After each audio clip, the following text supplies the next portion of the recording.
Yes, hello, I am James Rowland. Today it's the WNR587. It's AEW Worlds End. I'm not alone. I have a pleasure to be joined by the entire WNR team. Up first by my side for every WWE and AEW show is the fantastic Jaxie Scarlett. How's it going, Jaxie? Hello, hello. It's been a while, but back at it with another podcast, catching up on everything AEW, or we'll at least try our best to. We're a little bit Yeah. behind. Well, I spoke to Monty last week, and we're going to get there. I Yeah, reassured everybody we're going to get there, so we're just going to yeah, enjoy the ride. exactly. I mean, apologies all. We've all had lives. Yeah, and unfortunately now we're doing a podcast. But again, it's still good to have you aboard. And up next, our resident NXT expert, New Japan demigod, and of course, honorary House of Torture member. It is Monty. How's it going, man? It's going good. I don't know if I'm allowed to review or talk about AEW since Tony Khan does not like my Lord and Savior Evil, but it's all good. I'll get through it and try my best to not be biased against his company. Well, that's good to hear. And last but by no means least, so I was the one with all the glory, while you were the one with all the strength. A beautiful face without a name for so long. A beautiful smile to hide the pain. Did you ever know that you're my hero? And everything I would like to be. I can fly higher than an eagle. For you are the wind beneath my wings. Yes, the wind beneath my wings. It is Gina. How's it going, G? Hey, definitely looking forward to catching up with AEW, and I will definitely be the wind to your wings, Oh, James. without a doubt. I feel There I've might done be that. some turbulence. There might I be feel some I've, turbulence. Bear I with feel me. I've done that song, but you are a real hero to me, G. I just want to let you know that, just you are my hero. Oh, oh, look at us getting soppy. I know. We've got to get on with the show now, and it's all about AEW today. We have World's End, but we're going to start with Dynamite and Collision notes as we continue the 2025 Continental Classic. So this is just to catch everybody up from the last show we did. I think was Full Gear. The Blue League was Moxley, Claudio, Takeshita, Roderick Strong, Dorado, and Cassidy. With the Gold League being Okada, Speedball, Bailey, Cole Fletcher, Kevin Knight, Pack, and Darby Allin. That will change soon. On Collision, in the Blue League, Orange Cassidy beat Strong. And Jack Perry has taken Darby's place in the tournament. And the Blue League, Mascara Dorado beat Claudio. And Monet did lose the TV title to Red Velvet. I mean, it's shame it was on Ring of Honor as well. Lady Gray came up short against Mercedes. And Ricochet defended the national title against Ace Austin. In the main event, Blue League, Takeshita beat Mox. But I felt the last hour Collision was Dynamite level. Before Winter is coming, should just mention Jax. We'll get straight into it. Jack Perry replacing Darby. I felt a bit sorry for Jack. Do you know what I mean? It's like, oh, okay, now you're going to use him, are you? Yeah, yeah. I mean, to be like, oh, gee, thanks for remembering me, you know? But I do think that this is an appropriate and really sort of on level, sort of on par replacement. But I don't like to call him a replacement because he really should have been a contender for this Continental Classic anyway. Like he's, proved himself a lot anyway. So hopefully they won't forget about him next time. Yeah, hopefully. Winter is coming Dynamite. The women's tag team title final took place. And in a pleasant surprise, Willow Nightingale and Harley Cameron beat Mina and Tony Storm. But I mean, Monty, do we know why the final was here? Was that the general plan, or was it just like I don't know? It's not like they had a pay per view coming up or anything. Yeah, I'm not sure. I don't know. Maybe the idea is that they want the women's world title to be. I hope not. I hope this is not what we see going forward. But if sometimes they want some of these titles to be kind of like WWE is doing with some of their other secondary titles, where they only get defended on weekly television, and maybe every now and then you get a tag title match or whatever on the pay per view. That's usually not AEW style because they like Tony loved to give us 15 matches, so I wouldn't bet on that. But yeah, it was very interesting placement when you think about it.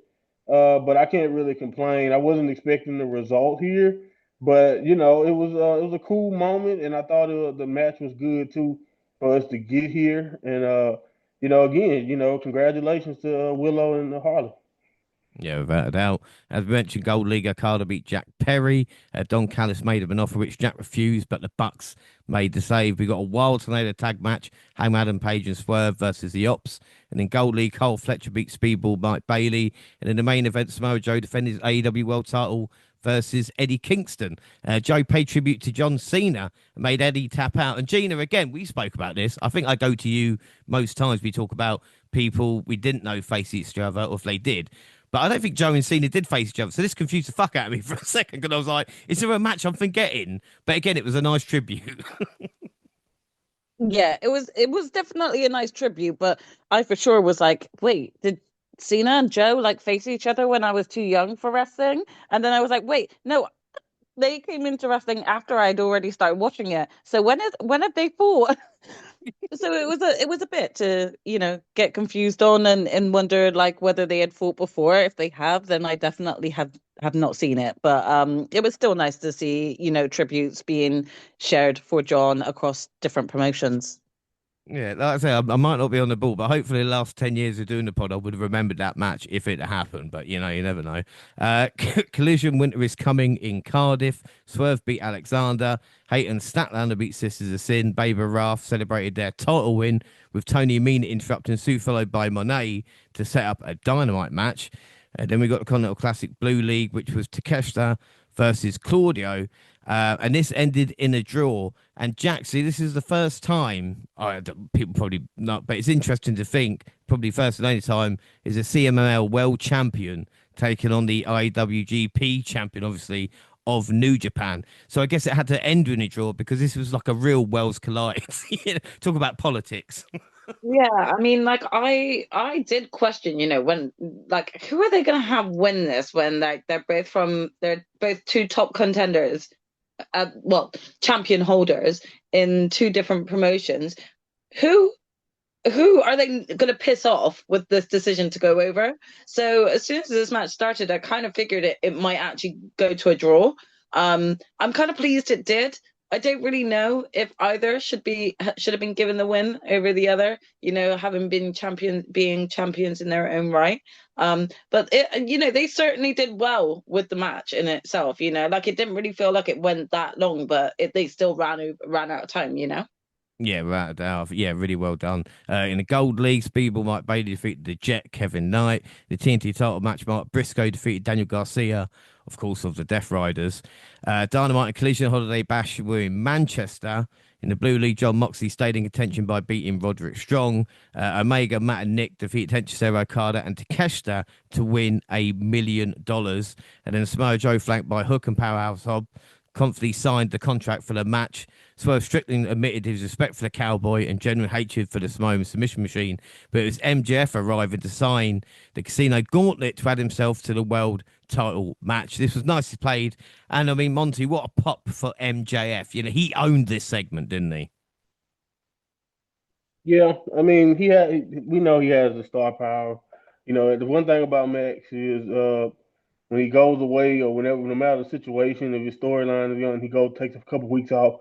When he comes back, the all eyes are are continuously always on him and whatever he has going. Even when he was doing the Briscoe stuff and that wasn't like world title related, he still you knew what the max part of the show was coming, and he always garners that attention. It just shows you that he's still a very prominent member of that roster, even if he's not used consistently. So they do a really good job, in my opinion. Of even though I think Max's act is one of those acts that haven't really changed. Like you really think about, it, he's evolved a little bit, but for the most part, he's been the same old Max this entire AEW run, but they do a good enough job of taking breaks or allowing him to do little side quests to keep him fresh. And now he's back on track, focused on the world title. Like you said, he owned this segment, but that personality of his has always been one of those things that it's hit or miss. Like sometimes you be like, okay, all right, Max, that was fine, but let's get out the way. But and most of the time, he usually is on point, and this is one of those moments where he's on top of his game. Monet, Athena, and Shafir with Bane defeated Willow, Harley, Mina, and Storm. And the Gold League Pack beat Fletcher. Bandido Ricochet won the Dynamite Diamond Ring Battle Royal, setting up a one-on-one match the following week. And the Blue League Mascara Dorado lost to Orange Cassidy. Jamie Hayter beat Isla Dawn. It's always nice to see Isla Dawn. Snap made a save after with a Sister of Sin, but Hayter got Haterade for it. FTR retained against the Bang Bang Gang. And I don't know if it was planned, but then we had another hour of collision. It's funny because it's only taken me like 15 minutes for what was like 8 hours of my life. Look, I'm not bitter or anything like this, but we had we had another hour of collision on top of what we had seen. The Gold League, Jack Perry got his first win, beating Speedball, and Jamie Hayter won the Rev. Not Jamie Hayter, was it? It was oh my God. He won the Red Pro title, beat Mercedes Monet. It was Alex Windsor. Oh my word. I wrote Jamie Hayter and it's Alex Windsor. Wow, what a shot that was. And another shot, Kevin Knight upset Okada in the Gold League. So Gina, two huge upsets. Of course, sorry, Alex Windsor winning the Red Pro title, and then Kevin Knight upsetting Okada. Yeah, definitely. I mean, definite upsets, but in some ways it's kind of a good thing, for them, like Alex Windsor and Kevin Knight, for their growth. But it is kind of shocking like upsets. But again, these are kind of the shocking upsets we like in wrestling, where we're not expecting this to happen. So, sometimes these are nice surprises as well as shocking upsets. And Monet as well, losing to Red Velvet. Like I said, I know it's only Ring of Honor title now, the Rev Pro, but as you can see, like the magic Her, started to fade a little bit. yeah, her downward spiral is starting to come into effect, isn't it? Yeah. I've forgotten how to speak, but we'll be all right. Dynamite Christmas Eve, the Continental Classic, the Blue League matches. Takeshita beat Orange Cassidy to go top. Dorado beat Strong.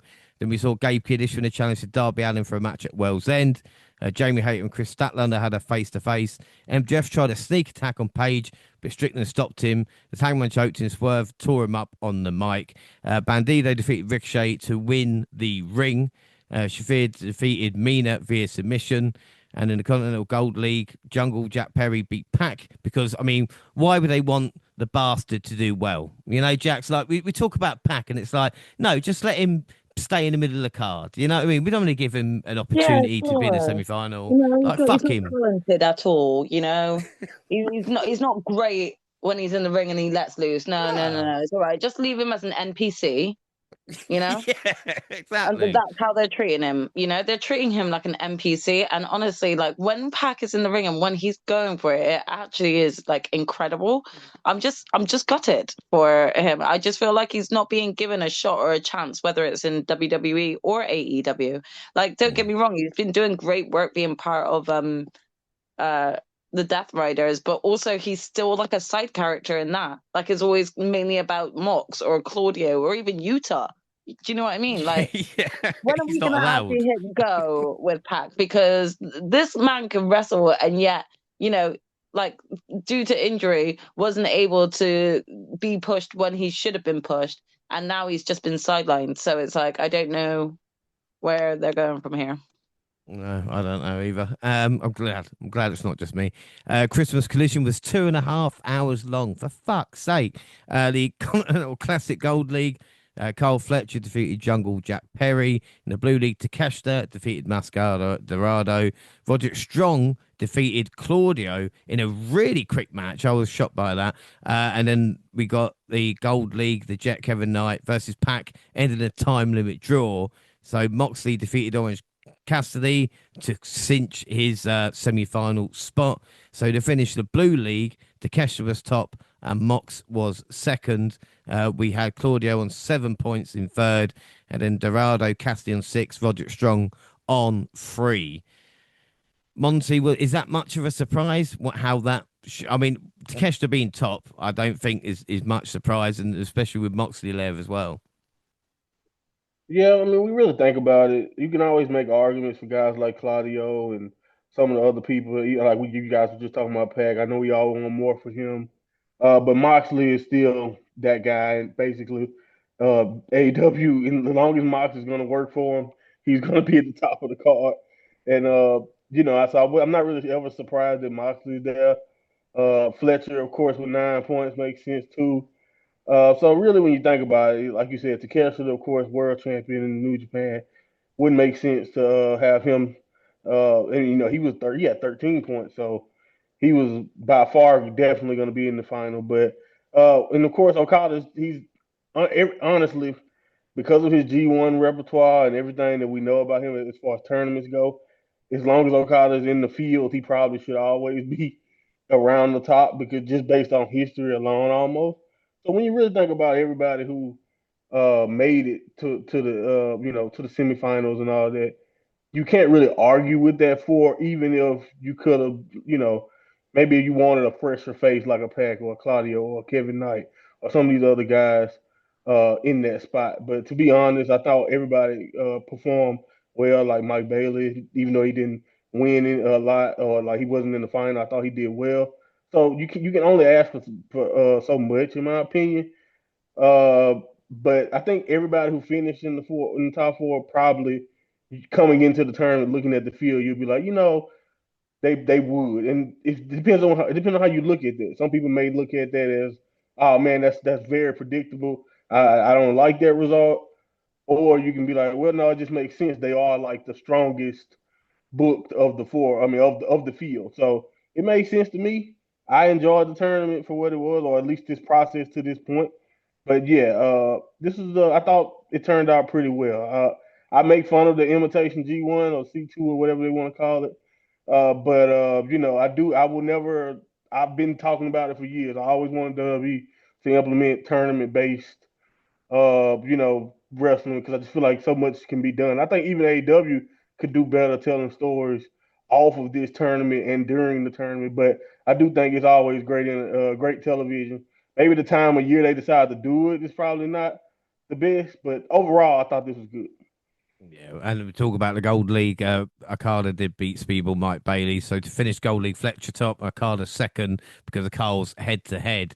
What was more surprising though, with Kevin Knight and Pac on seven, was Jack Perry managed to get to 6 points as well, the Right. same as Mike Bailey. But Gina, I mean, what were your thoughts on the classic? Because obviously Monty's more experienced with like the G1, which we're kind of getting used to, and I think this is the third Continental Classic now. So it has been maybe around longer than we think, if you know what I mean.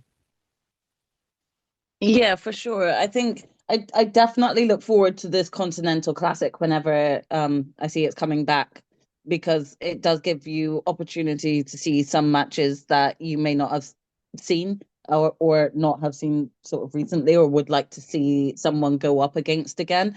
And the Continental Classic is a perfect excuse to have someone who has finished their storyline and feud but you could still get another match out of them with this. So I kind of enjoy the Continental Classic matches. There are some times where I do look at the matches that are set once they get announced and I'm like, okay, so and so's been put into the tournament to get 0 points, so and so, so sometimes it would be nice if they would like pull more upsets with certain matches that they get on this match card. But I do think that they could tell a bit more of a better story, but I still enjoy the whole overall process of it. Yeah, without a doubt. Jax, anything to add? I mean, you're the only one that's not. I mean, a Okada one. I'm sure you're happy. Yeah, I mean, yeah, it is what it is. I think that we've all made some pretty good points about it. And yet again, for me, I just feel like a big waste was sort of Pac, and what he could bring to it. Yeah, without a doubt. Well, the countdown was pointless, just repeated MJF promo. And again, the countdown for the show was like 2 weeks before World's End as well, which I don't understand. But the good news is we only had 1 hour kickoff instead of two separate ones. So we finally got December 27th, World's End, 0 hour. And I guess, I mean, Monty, Chicago must have hosted the most AEW pay-per-views. Because every time I'm sure they have a pay-per-view that's not in like the UK or something, it's in Chicago.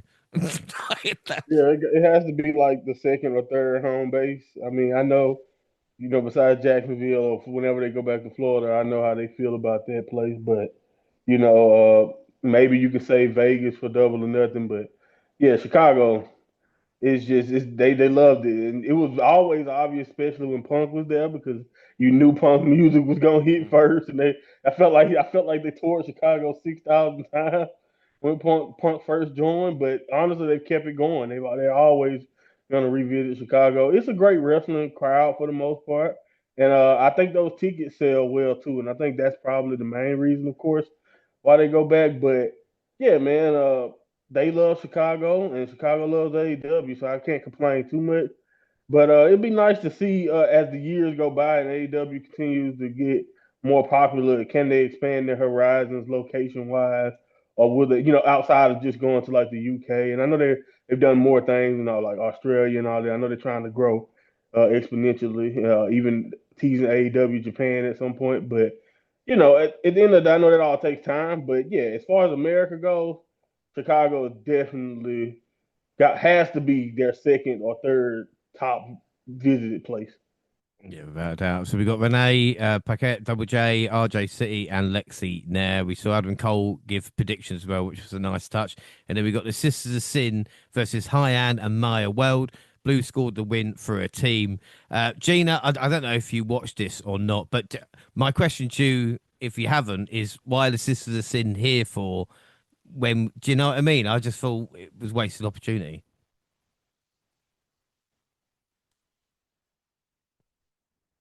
Sorry, was that question directed at me?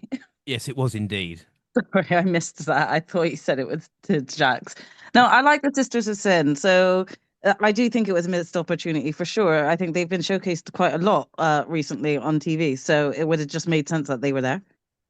Yeah, yeah. But again, for match, what would you give out of three? Because it was a throwaway match. Um, 2.5. Yeah, fine by me. Jaxie, anything to add on the score?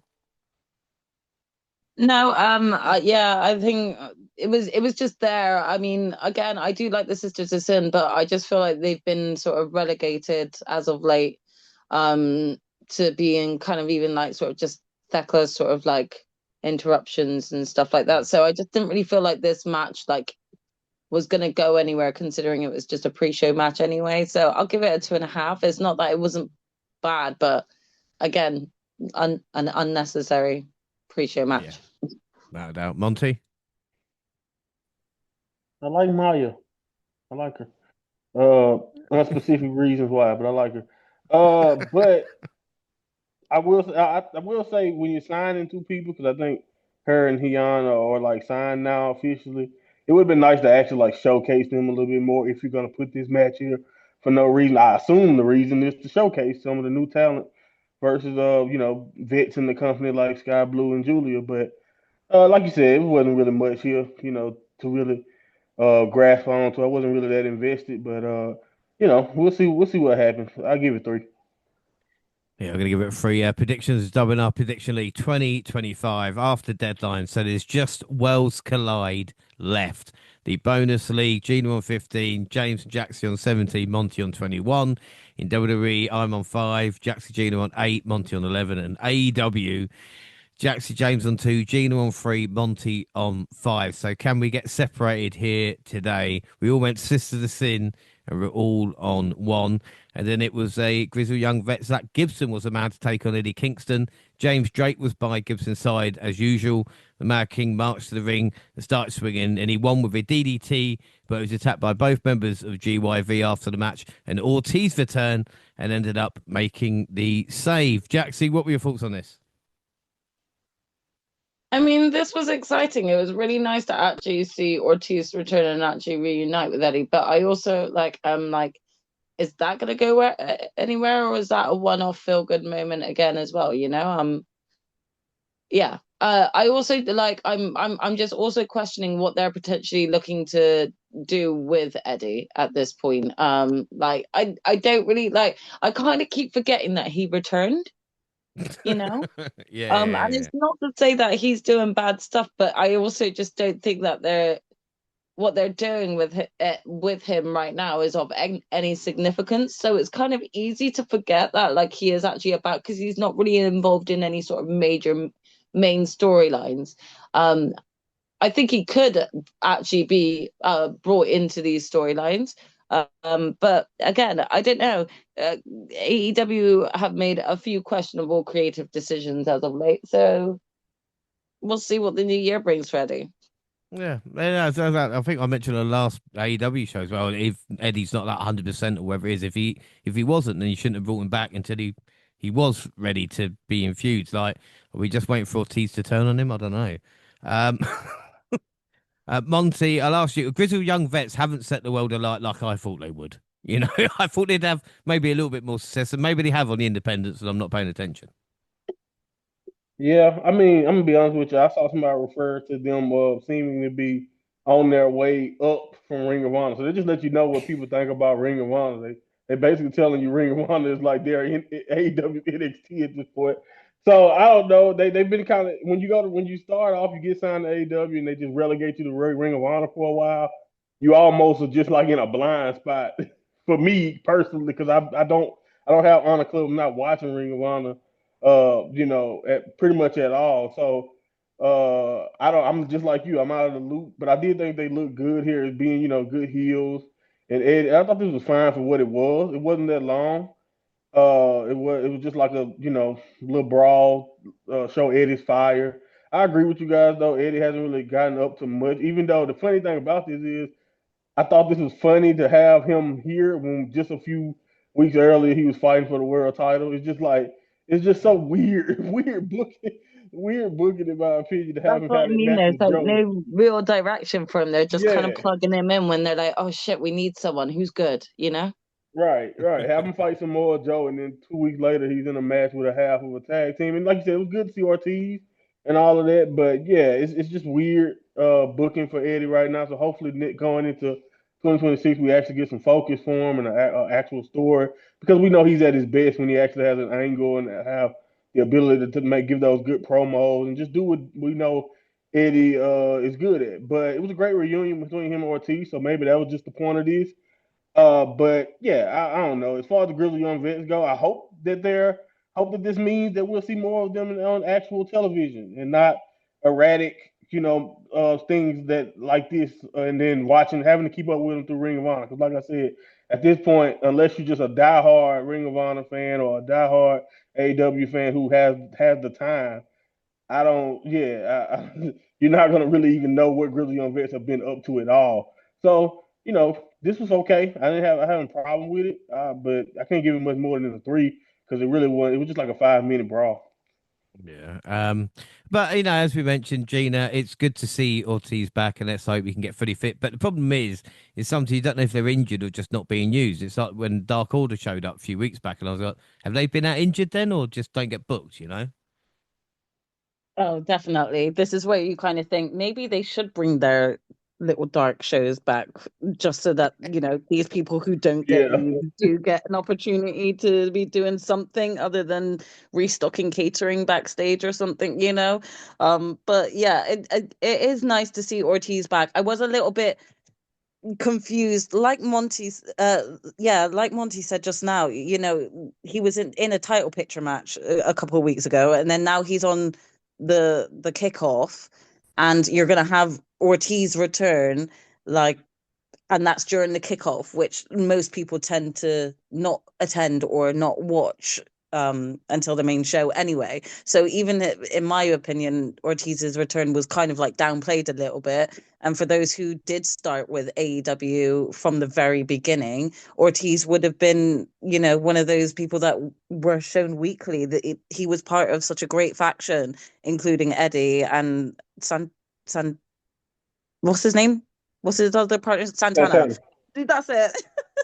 But like they were like, yeah, they were quite hype when they were at the very beginning of AEW. So for me, it was nice to see him come back. I just kind of wish like he would have come back on a main show, maybe put Eddie's match on the main show because he was in a title picture match a couple of weeks ago anyway, and at least there would have been a little bit more hype for Ortiz. I'm not saying that the people didn't cheer for him when they did, but it was just a bit more on the quieter side because not a lot of people were there for the beginning part.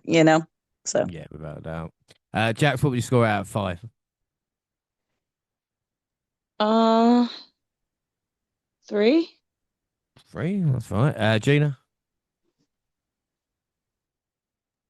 I mean, the match didn't really go for long at all. It was only a few minutes. A bit felt like a squash match in my opinion. So I'll give it a 3.5. Yeah, I'll go with 3.5. Well, prediction we went Eddie, so we're all on two. We then got Mascara Dorado and Bandido versus Mark Davis and Rocky Romero. Davis and Romero did a good job not letting themselves be overshadowed by the Luchadors, but the Masked Men ended up taking the victory.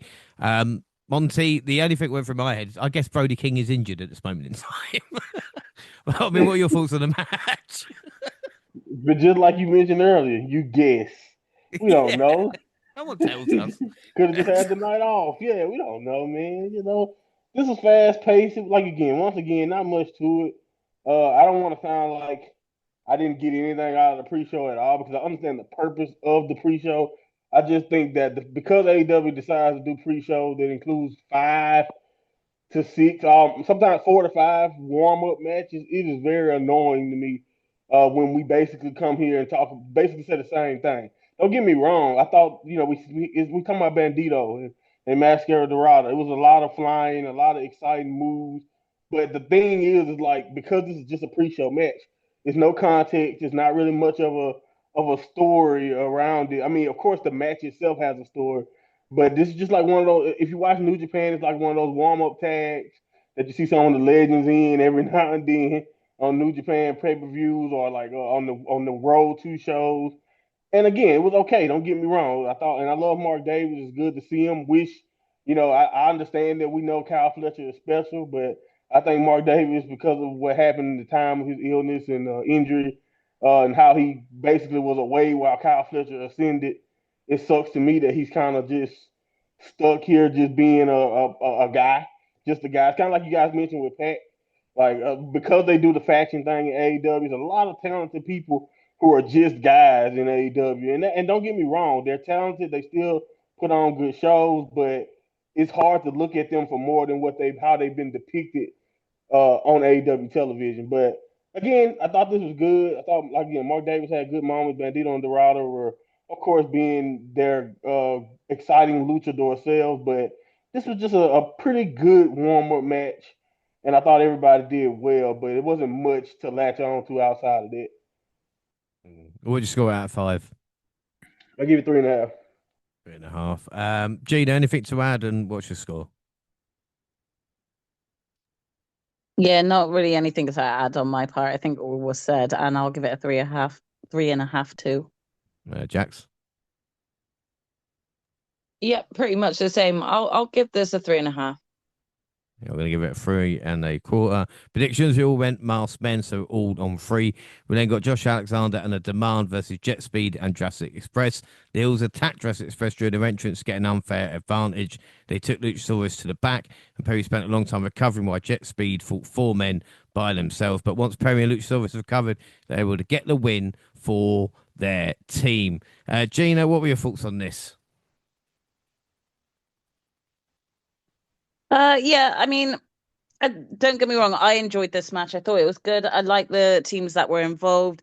They loads of promotions love to do this where they have a big like tag team match happen and one of them seems to get themselves hurt and have to be taken to the back. So it kind of sets the tone that the match is not going to go in the face's favor, Mm. because they're one man down. So there's always kind of something that happens like that at a pay-per-view when they have a multiple tag match.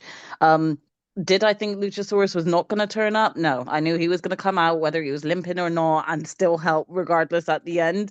But I still thought it was all right. I really enjoyed the Demand. I love Ricochet at the moment. I like his character. I think he needs to keep pushing on this character and this persona because that's what will get him to kind of, the top gold eventually, like maybe in a year or two's time, he might be able to get up there into the main title picture. But I think this is kind of doing good for him in one sense, but also not so great when he is on his wins are not consistent. So Mm. that's what he needs more. So either way, I still enjoyed everybody who was involved in this match. So I did enjoy this match, and I would say that this is the match that kind of got me tuned in to the actual pay-per-view, and this is the match for me that really started the pay-per-view off rather than the throwaway away matches that we've had thus far. So I did enjoy it. I liked seeing Luchasaurus come back out, and it's always nice to see him and Jack Perry reunited again. It still feels fresh to me, so it was always great to see. So I gave it a 4.25. Four and a quarter, excellent. Yeah, and we made a couple of good points there as well. And Jackson, one of them is with Ricochet, and this is the kind of WWE issue as well that they've had over time with mid card champions. Is like because he's got title, he can just lose. So then he becomes a loser, but it's all right, he's a champion. Do you know what I mean? And then Mm, when it's he can retain the title and then just lose for the next month. You know, yeah. I he's like mean, Miz. some have that talent, you know, to still be over, you know, even when that happens. But again, I think it was. I agree with what my sister said. I think it was pretty easy to call. I was like, Luchasaurus ain't gonna sit out of this whole match and have it a handicap all by itself. So yeah, like it was good that he did come out, and I think, you know, like I really do enjoy seeing them work together again. But I also yet again feel like since Jack Perry's returned, he's a bit like packing, like being a bit of an NPC. Like I know that he's Mhm. doing some work with the Young Bucks now and stuff like that, but maybe it's because we haven't had that many sort of like on mic like promos by Jack Perry, you know, like to really like get a feel of his character. Because, like I said before, you know, like he was really good as a heel. He's now turned back face, you know, to be with Luchasaurus and stuff and reunite with that as well. And that's all good and great. But I kind of really still want to see like this cheeky sort of like Loki type character-esque come out of Jack Perry, you know, just someone who just still has a temper and shows it, you know. And I don't know whether or not that's just sort of like the matches. I think it's like the build up of the matches sometimes that like, you know, when the story is not there, sometimes you're not as gripped into it, you know. Mhm. So like they could be doing more with Jack Perry and than what they are at the moment. I think that's the point I'm trying to make here. That being said, this was a good match. Uh, so overall, I'll give it a four. It Give it was a good. four. Yeah, no, I completely agree with you there. It was a good match. Monty, anything to add and what's your score? Not really. I think you guys covered it. I mean, it was solid. I like Gates of Agony. I like what Ricochet is doing for the most part. You know, I agree with you though, James. Overall, you know, because he is a champion, you know, they don't have a problem making him lose. If I had anything to say about this or a bad thing about this is that, you know, it does look kind of crazy when you have that advantage for so long, and then the baby faces just come back and basically beats you pretty easy. But you know, it wasn't offensive or anything, and that was fine. And I did like the fact that they kind of did a double pop thing for Luchasaurus and Jack by doing the whole uh them getting separated from the match angle. So that was fine. Like you guys said, it was good. I give it like 3.5 overall. I thought it was a solid match, and it got everything. It got us into the main show nicely for the most part. And Jack Perry versus Ricochet for the championship seems to be the direction. So I guess we'll see. Maybe that's where we're going. I don't know. Who knows at this point? Yeah. I'm going to give it three and three quarters predictions. The girls went demand, the boys went the faces. So it means Monty and I are on four, Gina and Jaxie on three. As we get to the main show, it was Takeshita versus Okada in the semi-finals of the Continental Classic. The winner, of course, will go on to face winner Moxley versus Fletcher. And he didn't rush into anything and spent a few minutes just going for holds and counters. They played into the tension that these two have had for the past few months to make this feel like it was more than just the tournament. There was personal pride on the line.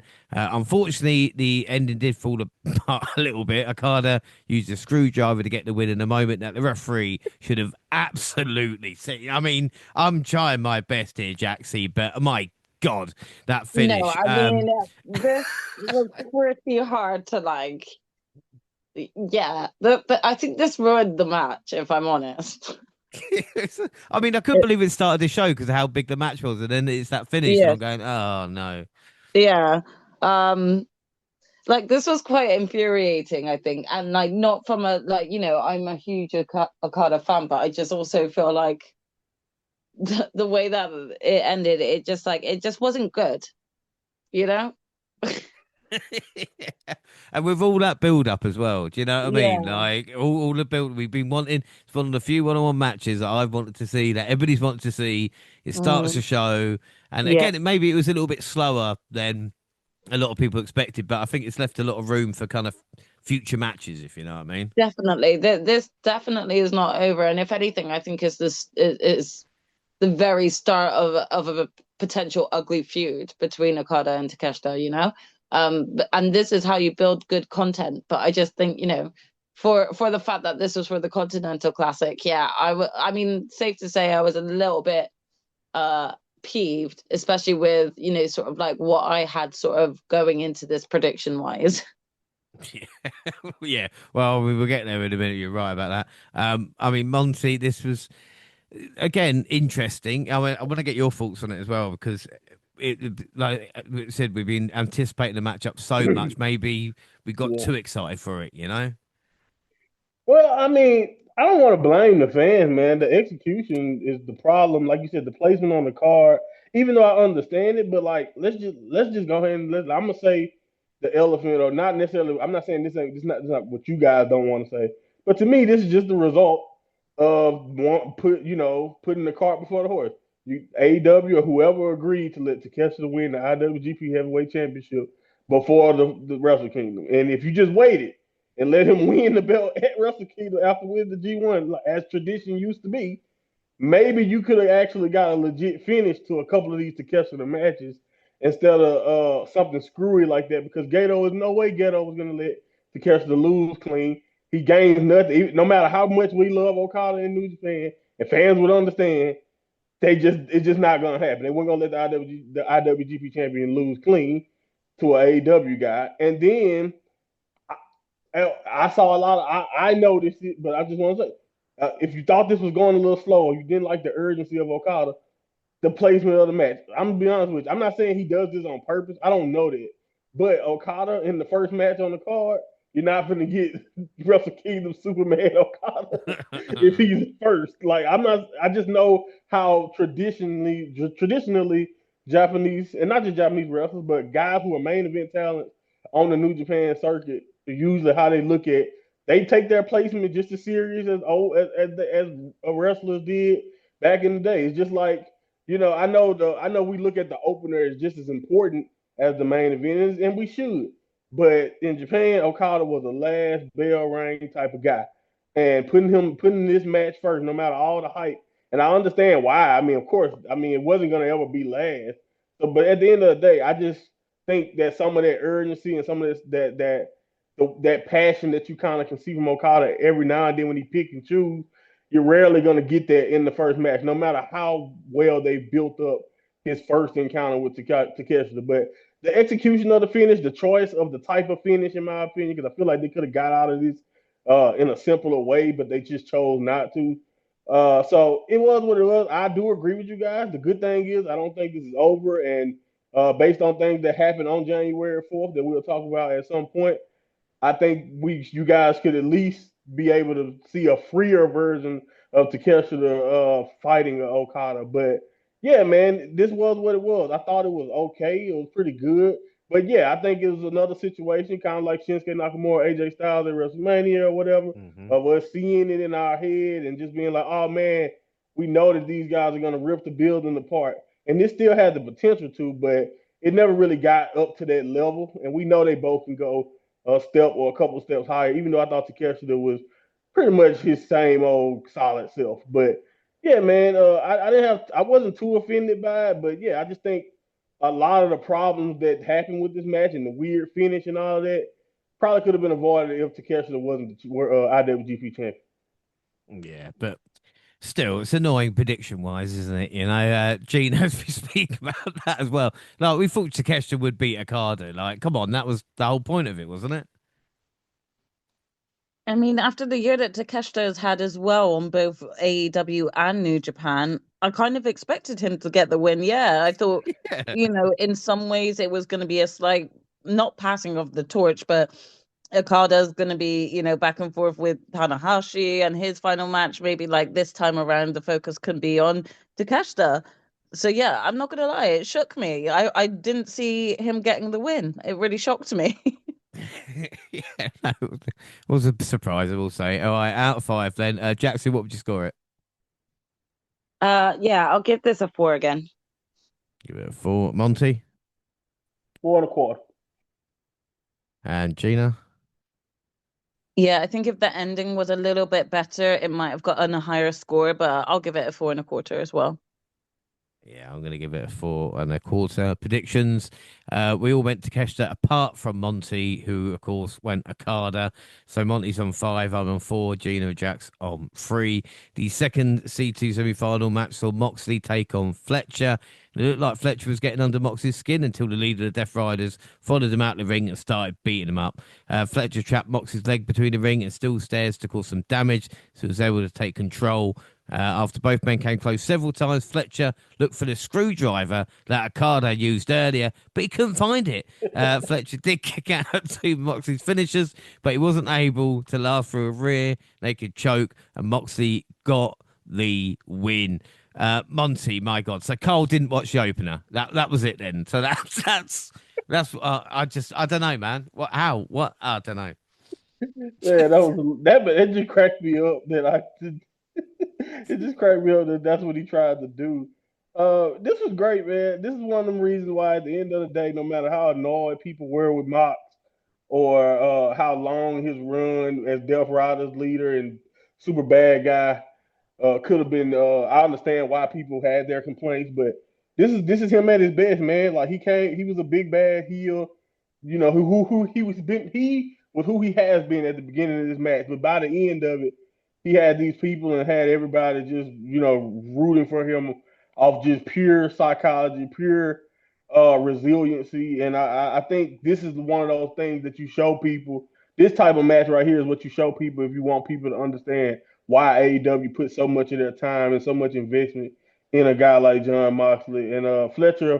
Once again, we know. Come on, man. We know at this point it's pretty obvious that Fletcher is main event level, and he's been main event level for a while now. Now he's just finally getting a chance to work. Hopefully, going forward, working more consistently with the main event guy. Uh, he took a nasty bump on the head. That's I know what AEW is all about, and I'm not trying to be any type of way, but it's just like you'll be remiss to act like you don't get a little bit concerned when you see a young guy like Fletcher drop on the neck head area like that. But he's incredible, man, for somebody that's so young to be that good. And then you have Moxley, in my opinion, kind of being able to just show his versatility in this match.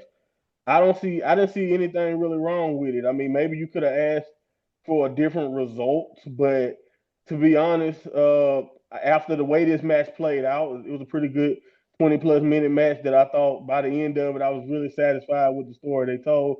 And this was like Moxley at his best and AEW at his best because, in my opinion, Moxley is AEW.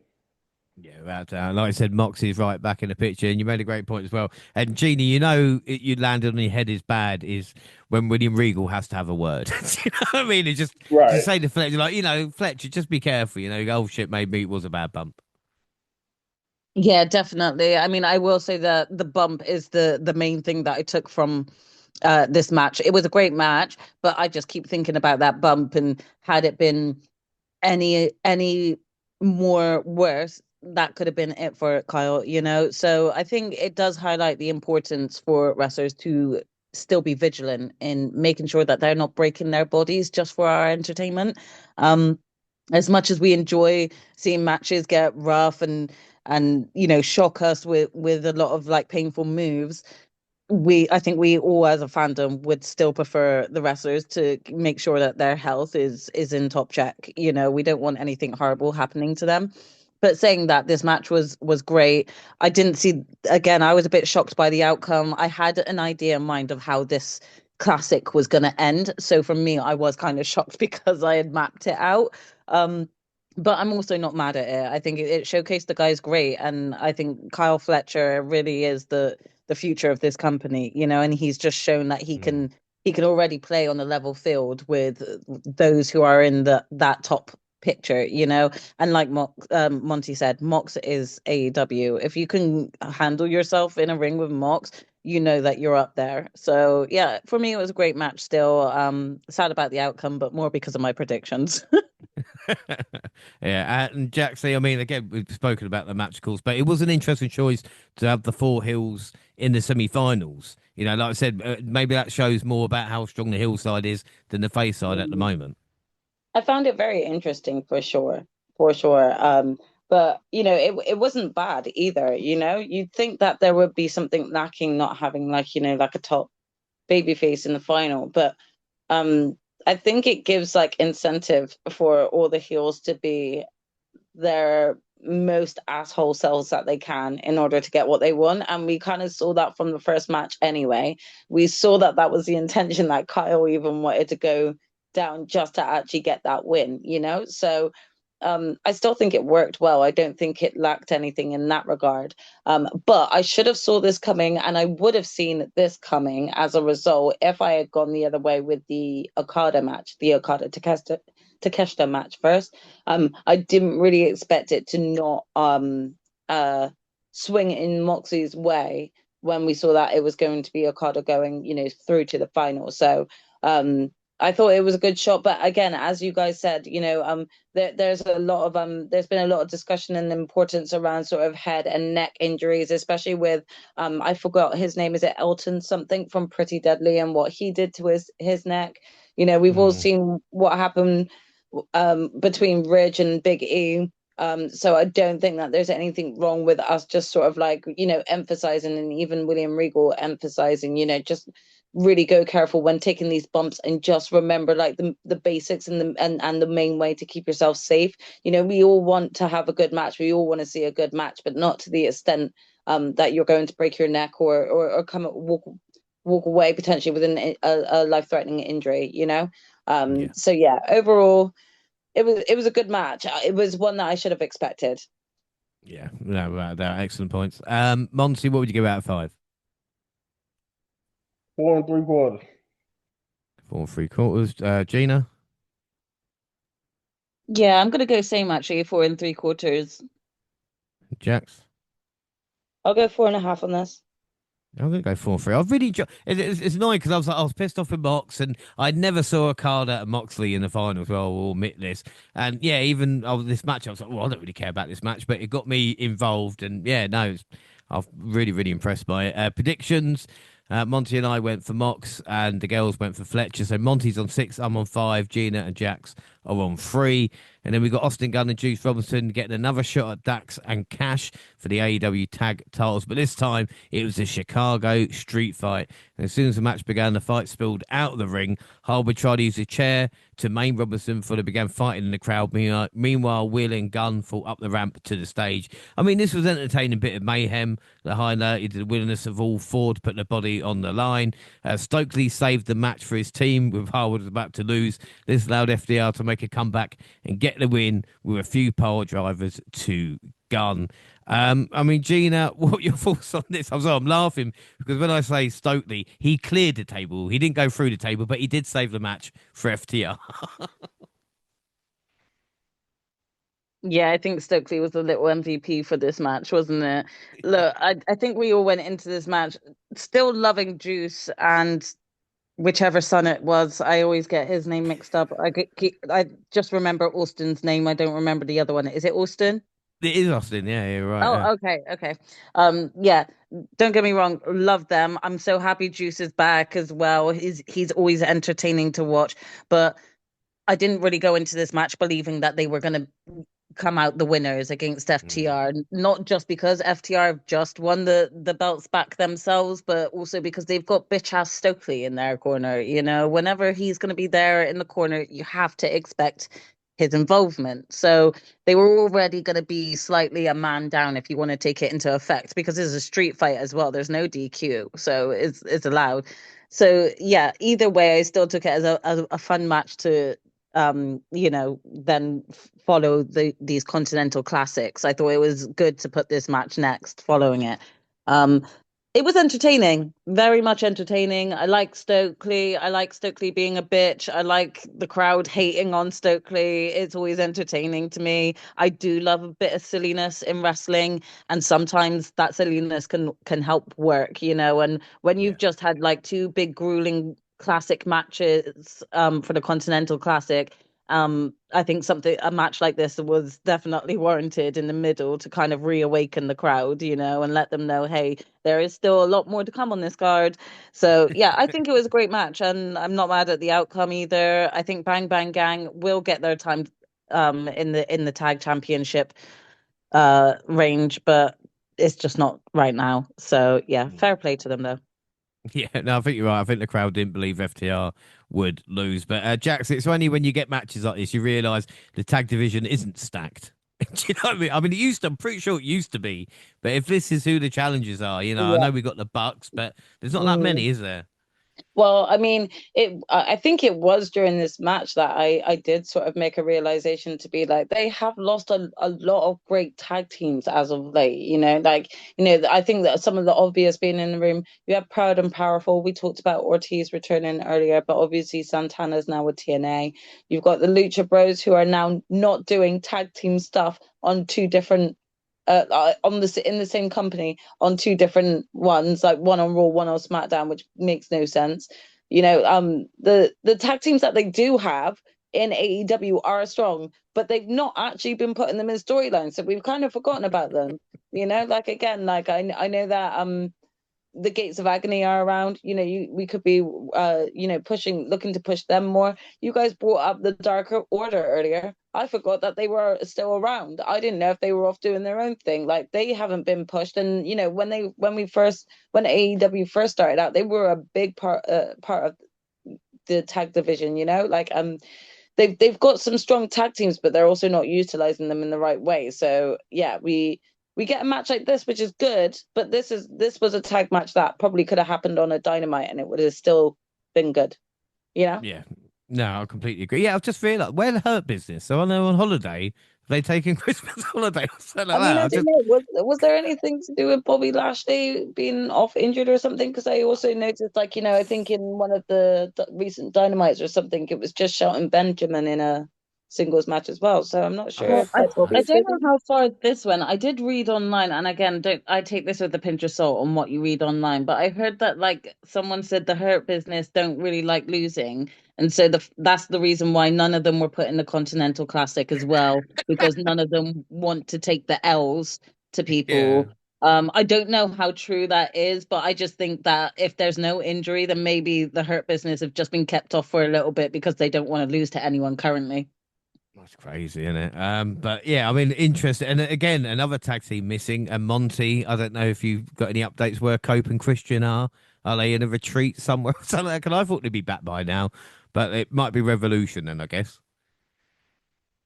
Ain't Copeland playing Aries for that Percy Jackson or whatever? I don't know. I thought Copeland was doing TV last time I seen it, and not wrestling TV.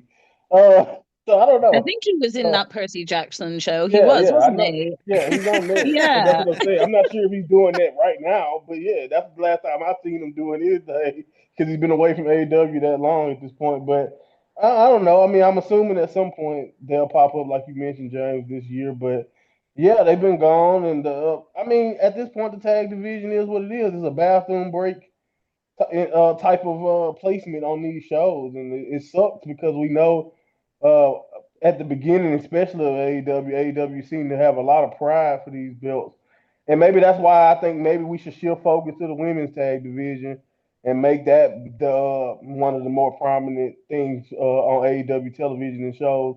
While they continue to try to build or rebuild what we're missing in the men's tag division right now, maybe that's the way that they can kind of cover up a lot of their issues because this, like you said, this was good, but this is, with the Bang Bang Gangs like B or C team because it's not even the Gun Brothers together.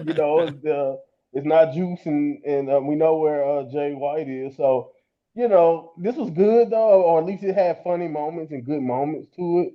The crowd, I guess I'll just chalk it up to those intense Continental Classic matches, but they had their moments, but for the most part, they didn't seem to care, and that just kind of shows you where we are right now in the tag division, to where when the tag titles match happened, you know, we don't really care as much. So it was okay. Don't get me wrong, and I thought they worked hard and it was fun. And like I think that's the way to go when you don't really have the talent, or not really say talent, but when you don't have the story or whatever to try to just have a straight up tag team title match. So I do think that you go with chaos and just let those guys go out there and do their thing. This is a long show. this was easily forgotten after about a hit of the show. So I Yeah. do think that kind of sucks too because Stokely did that crazy bump, and or how hard the rest of the guys worked. And the only thing I can remember is Stokely missing the table. So yeah, man, this is I don't know what else to tell you right now. That's where we are with Uh, AEW's tag division, and hopefully by the time we do the next review, we in a better place. But we'll have to see. yeah. Excellent. So Gina, what would you give it out of 5? Uh, it was it was still quite entertaining, even though I kind of knew this outcome was coming. I think I'll give it 3 3/4. 3 3/4. Jaxie? Yeah, I mean, I don't really have much more to add to this, but I do think it was a good match. Overall, I think I'd just give it a 4. Give it a 4. Monty? Yeah, 3 3/4. 3 3/4. I gave it 3 1/4 predictions. You all went FTR. So Monty's on 7. I'm on 6. The girls were on 4. The AW Women's Tag Championships. What's next? The Babes of Wrath versus Athena and Mercedes Moné. And the champions took control early and maintained the upper hand for quite some time. But the challengers managed to work together there enough to make a comeback after a few minutes. All 4 women did a good job making this entertaining, and there were some great spots towards the end. Athena and Monet had a few miscommunications that eventually led to the champions getting the win to retain their titles. We should say Willow did pin Monet, and I've got a theme stuck in my head at this moment in time as well. Jaxie, what were your thoughts on the match? I mean, I think that there was a bit of shock at Monet taking the pin here. I thought, especially as we've already kind of discussed with uh her sort of losing 2 belts and kind of slowly but surely going on this spiral. I think this like confirms it. Like she's the one eating the L here. It wasn't Athena.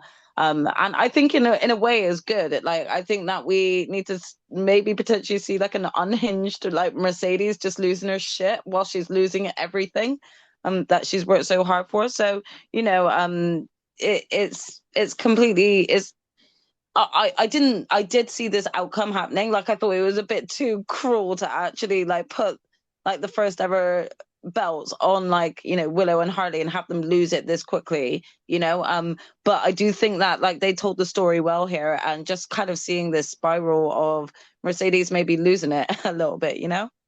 Yeah, without a doubt. No, I completely agree with you. I think that's the money story at the moment. And Monty, I mean, I get building a tags division, but I think more needs to be done with Athena. I mean, don't get me wrong. I know she's been Ring of Honor champion for 8.5 years, but again, more consistent on AEW television. I'm done. I'm done asking because I feel like I've been asking since she signed for her to actually show up on AEW television. So obviously on purpose that she's been stuck, or she's been able, or maybe she wants to just be ring. I doubt it. I'm sure she wants to do more. I think we all know she has the potential and capability to do more. If you really think about how her quality and how good she has been for how long she has been, she could have been just as much of the face of the women's division in AEW as Tony Storm has become, or in this time period. If you really think about how long Athena, like you mentioned, has been on top of her game and in Ring of Honor, but it is what it is. I'm not gonna lie to you. I thought this was fine. Uh, I I'm not. Again, I'm with you overall. I think the tag division needs building, so I understand why we have Mercedes and Athena doing this, and I think Athena and Willow in this shine really in this match. The crowd again, a little bit shoddy, but this was fun, and I think it's kind of cool to see that Willow and Harley was kind of on the same page. Meanwhile, the reason why Athena and Mercedes lose, they weren't, but it makes sense because they are solo acts in a sense, and that's kind of a good story to tell when you're not, because the tag team titles are for tag teams. No matter how many times I've watched two singles acts take out tag team like it wasn't nothing. You have to get that WWE programming out of your brain. This made sense. This was good, and yeah, I didn't have a problem with it overall. But I'm with you, James, 100%. But I'm done asking because obviously Tony ain't listening. So do whatever the hell you want with the thing. Yeah, I mean, I enjoyed this match, but like I said, I think it was hurt by placement. Either that or the crowd had just been dicks. And I mean, Gina again, good for Willow and Harley. There's no doubt about that. But again, Monet hasn't defended her TBS title on pay per view since Wrestle Dream. You know, so again, that's been a little while. It's like, can't we have more than two women's feuds or three women's feuds in AEW? Do you know what I mean? And have different titles rather than everything just merged together. It does feel like they can't have more than two feuds for the ladies going at one time, and we forget there are several storylines that they've got potentially out there with the female roster that doesn't have to revolve around the belts. They've got plenty that they can do. They've honestly, it's just, it is a bit infuriating because they have a lot of female talent, and all of this talent are great, you know, and a lot of these ladies will actually learn from being in the ring with each other rather than keeping the same sort of group of ladies together. They all need to branch out a bit more. I think like they have kind of stuck to similar themes and matches with the ladies. So yeah, it would be nice to see a change going into the new year for the women's roster, and seeing more storylines happen, not necessarily even around the belts, just, you know, grudges being put in place and things like that. But I overall still enjoyed the match, and I think Harley has come such a long way from when we did first see her. And I think she's a little bit like, oh, I can't remember his name. He was on WWE. He was doing the most backstage, like handing out flyers to advertise himself. What was his name? And then he got let go from WWE and did a sob Is story on Twitter and got hired again. Is it Heath? The one I who's got don't know. twins? No, no, it was someone else. But either way, it's kind of Was it like Matt that. Hardy was Cardona? Wait, did Matt no, Cardona go around handing out leaflets? Oh, no, no. I assume Remember, he has someone to was, get back. he was a little blonde guy, and he was handing out flyers to advertise himself. I James can't even remember his Ellsworth or something name. like that. It might have been, I don't know. Either way, I He's a was blonde like, guy. Harley's kind of like that equivalent, but it's worked for her because her parodies backstage gained her so many fans that people want to see more of her, even if she doesn't have the same caliber in the ring as Willow or Mercedes or Athena. She has probably just as much hype as those three ladies, you know, just because of the built the how much she's built on her character. So either way, I still am happy for her. I didn't think that it would be right for her to lose the belts for them here, so I'm glad that they managed to retain. Is it Drake Maverick? Spud, the little That's fella. it. It could be. Yeah. It could be Drake.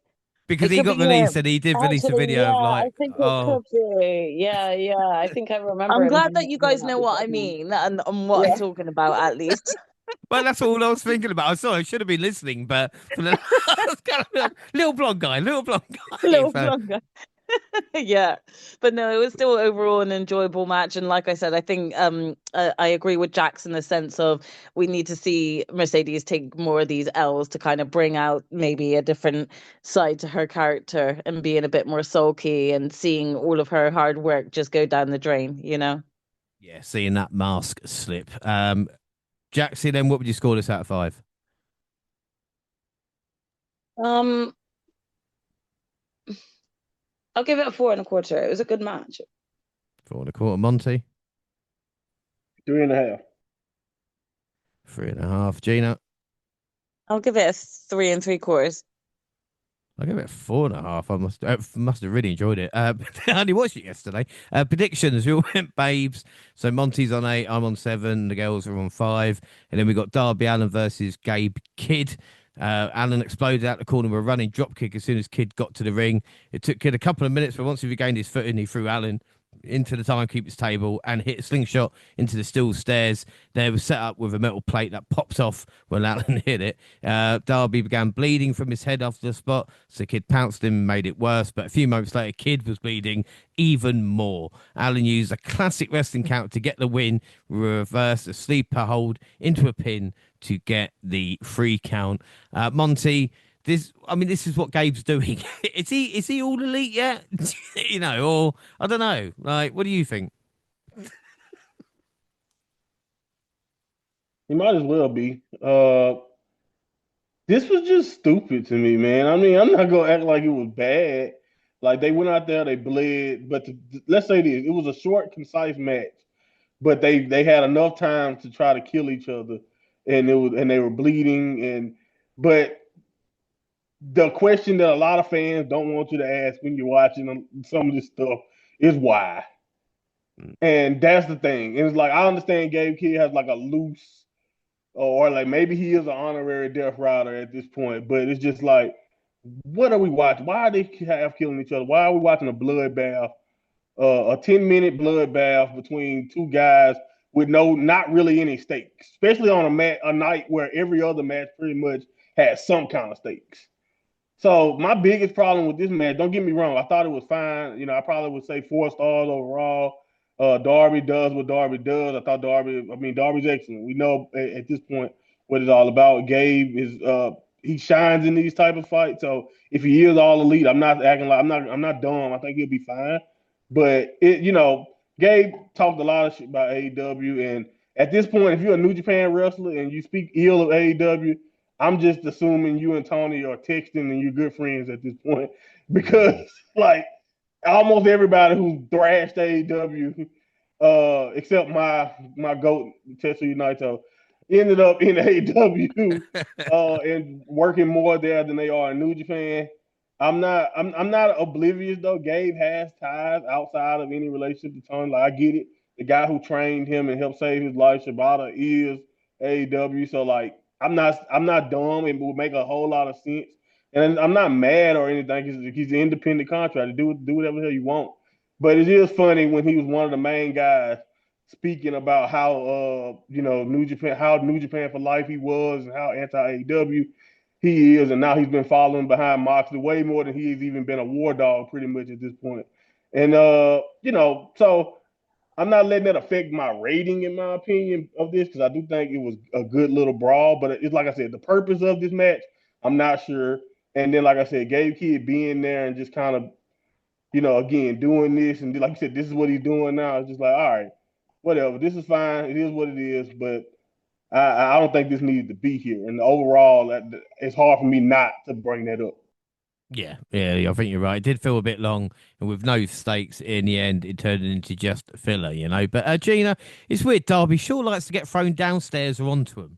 You know what I mean? He must have like a fetish or something like I don't know what goes through Darby's head, but he absolutely loves being dashed down some stairs. He really does. I can imagine him saying, right, so we're gonna throw me down some stairs, and like the other guy that he's facing is like, again? Bro, like that. I don't want to keep dashing you down some stairs, man. Your poor back. Like, I honest to God don't know what it is, but if I see Darby Allin in a match and him not take a horrible, nasty bump, I'm actually going to be like, what's wrong with him? He's not taking a horrible bump this match. I know. It's just not a Darby match, really, if you don't get a nasty bump. So again, I enjoy seeing Darby Allin in matches. I'm not gonna lie though, I thought I'd be much more excited to see him versus Gabe Kidd because I thought I liked Gabe Kidd. I say I thought I liked, I enjoyed seeing him in New Japan. I forgot he was all elite. So when they did announce this match for this match card, I kind of was taken aback because I forgot he was in AEW. It's like, Mm. again, I think we spoke about this earlier in the show. They've got people on their roster that they let sit on the side for a couple of weeks. You forget about them, and then they're just like, all of a sudden, yeah, this person's back because they're in a match with them. So it's kind of like that. Yeah, I completely agree. And Jaxie, I don't think there's much to add, but of course, all kids want to see a video of Bunny decomposing, don't they? I mean that's what we want. Like I was like, what the fuck is that video at the start?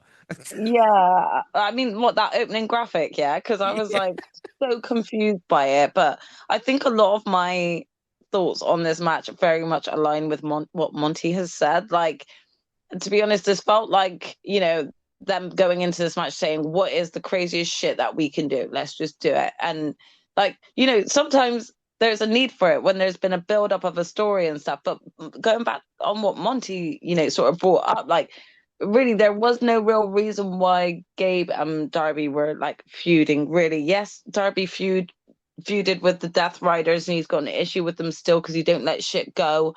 But like also, again, like once he said, Gabe's like what, like an honorary member of the Death Riders. Like he's not fully signed with AEW, is he? He just makes like random appearances. So I'm kind of like, Darby, what's your issue with Gabe? And Gabe, what's your issue with Darby? Like, So this match is what it is, and again, it was a good match. But I also was just like, Darby just was like, give me a match where I can draw blood, please. Like I don't know who's worse, like Darby or Mox at, you know, like the brutality that they want their matches to be like, you know. Nick and Nick.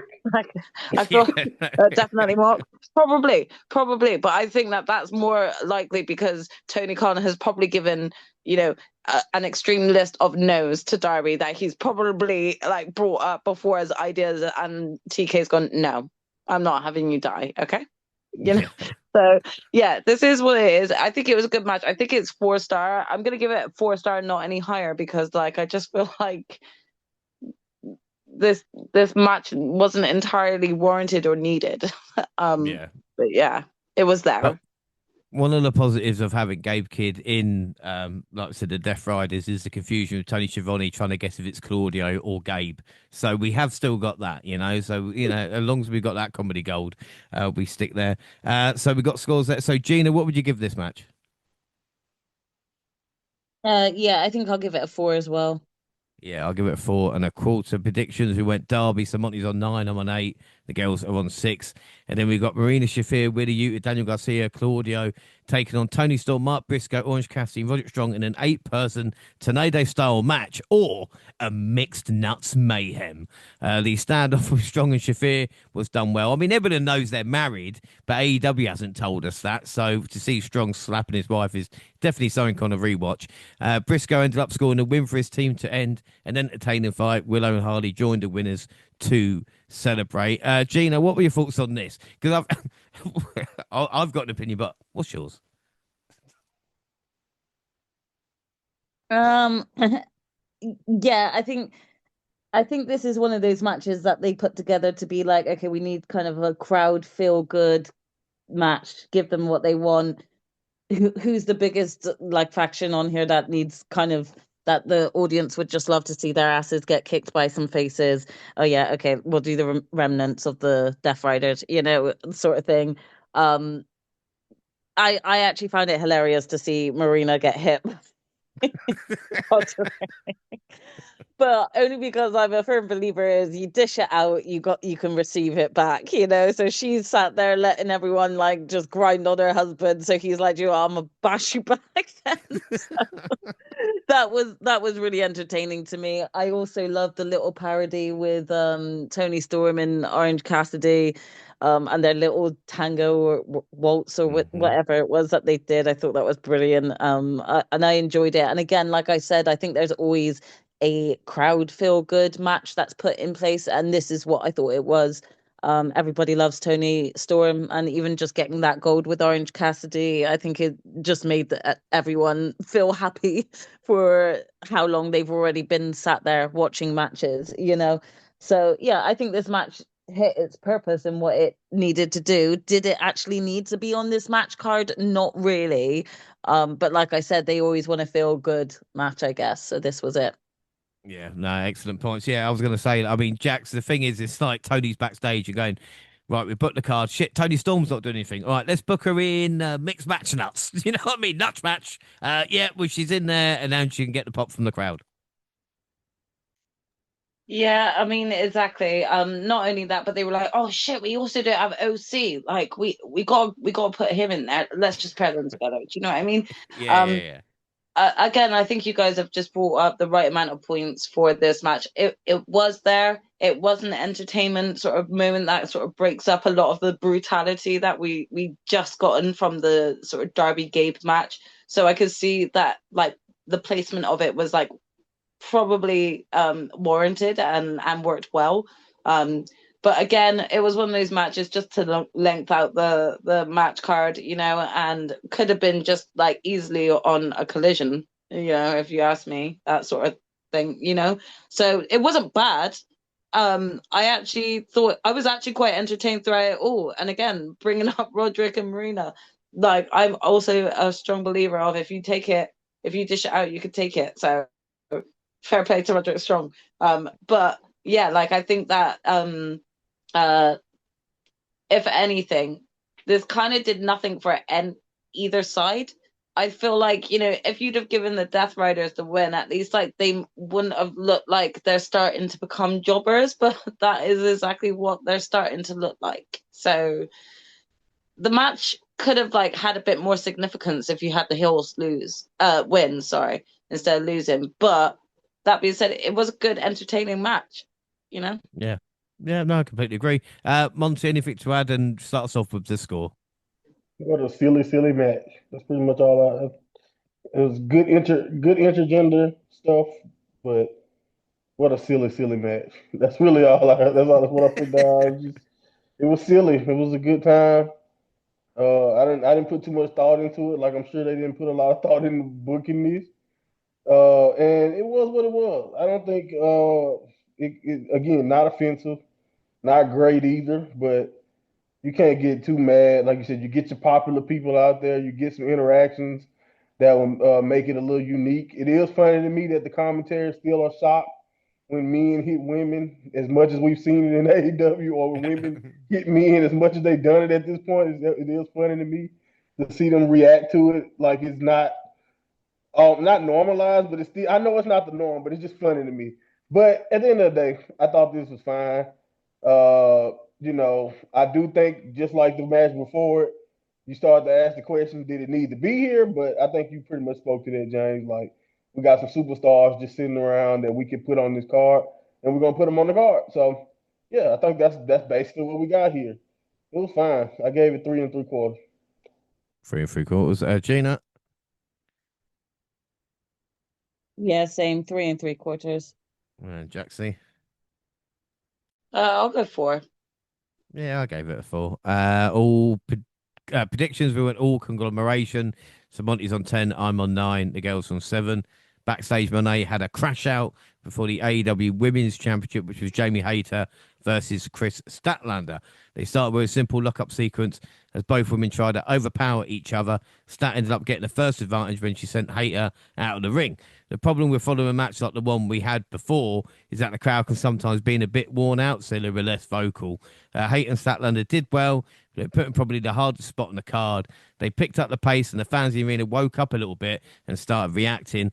Both women used each other's finishing moves, but couldn't put the other way. It was Stat Daddy finally getting the win with his Saturday night special to retain her championship. Jaxie, what are your thoughts on this match? Yeah, again, this match, I thought it was good. I thought it was a little bit on the shorter side for it being like a main title match. But like, do you know how long it ran? I reckon about 20 minutes.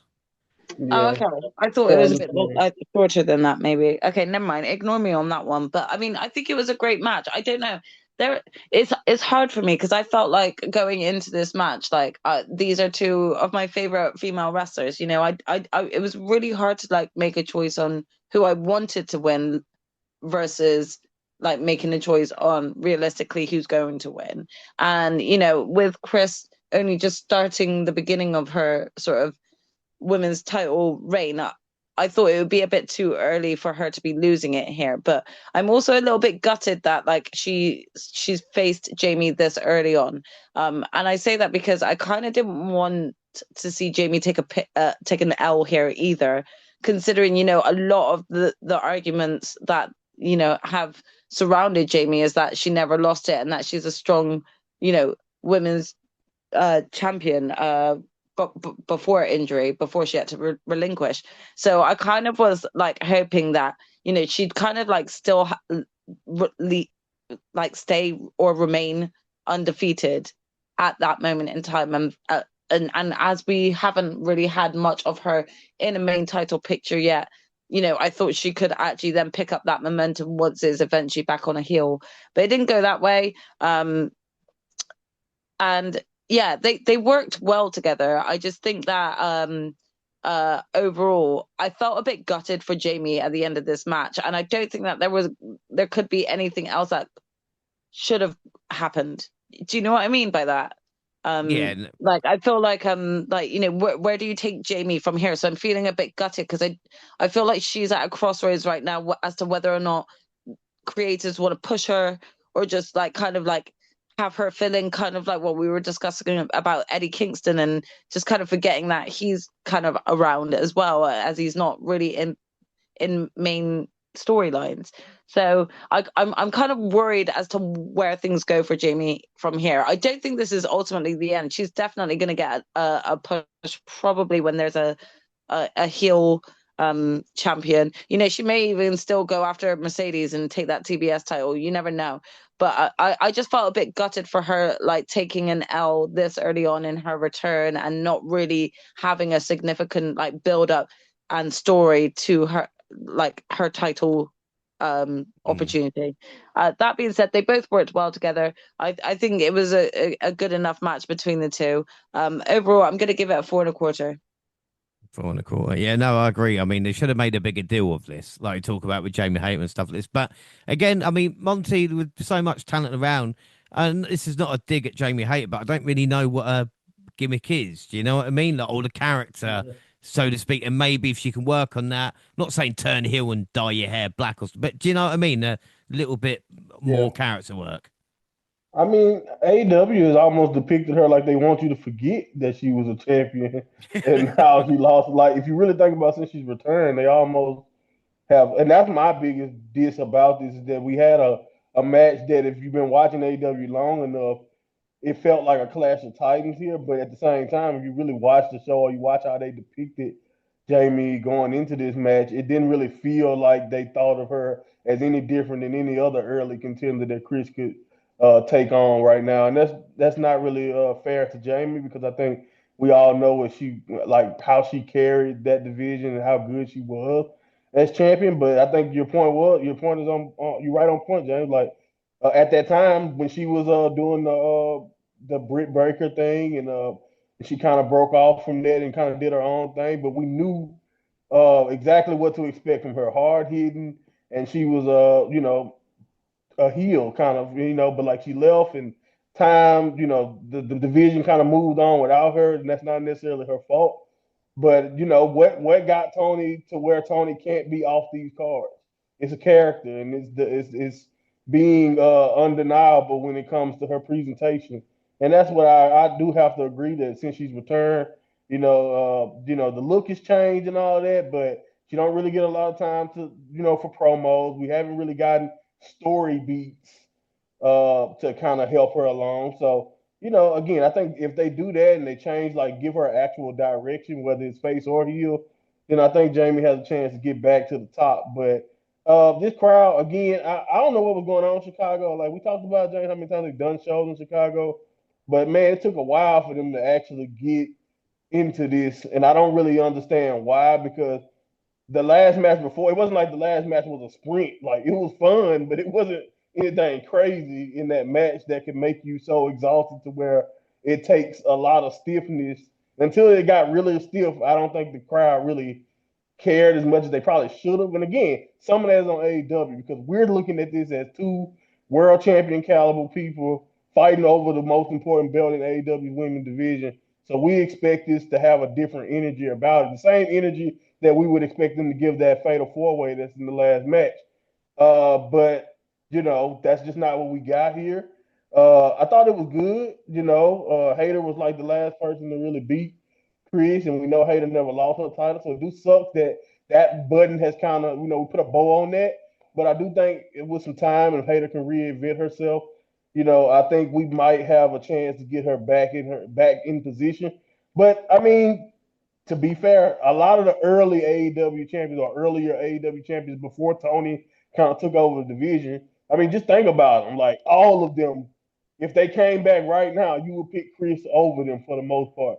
When it comes to Riho, when it comes to Sheeta, when it comes to Nyla, when it comes to any of them pretty much almost when you think about it, they for some reason, I don't know if it's because out of sight, out of mind booking, or is it just whatever, like we feel like this version of the AEW women's division is completely different than the one that Jamie Hayter, ran, and it is to an extent, but yeah, it's kind of crazy when you think about just how far it feels like Jamie has fallen when it comes to a presentation point of view. But they can work on that. I think they have time, and I think Chris is a good champion to carry the division right now. And I'm excited to see what we do next. I think this is like a 4. I thought this was a good match, but yeah, it would have been nice if the crowd could have got more into it. And like I mentioned earlier, if AEW presented this like the match it had the potential to be. Yeah, without a doubt. And Gina, you know, as we speak about interesting times for Jamie Hayter, but interesting times for Statlander as well, because again, you know, a great champion needs great challengers, and I'm not saying Jamie Hayter is not, but you know, you look on the horizon and see maybe he's coming up. You just hope they don't fall back to the kind of Tony Storm, Mercedes Moné monopoly, even though those two are so mega talented. I've got no problem with them being featured, but I want Statlander to become on their level. Do you know what I mean? And be treated as such. Yeah, definitely. We don't want her to be seen as a champion that just gets one or two of the same contenders and faces them for the next 3 to 4 months in a loop and then loses it next time to one of those two. And she's not really had storylines or had opportunities to face the other people. That I really hope she doesn't fall into that bracket, you know, because as much as I do love Mercedes and I do love Tony, this year has been epic for both of them. So I do think that they both have the time and scope to be able to just take a bit of, well, I say take a backburn. They can still be in storylines and have grudge matches and things like that. But I just don't think that they need to be in a constant loop with whoever's the current women's champ.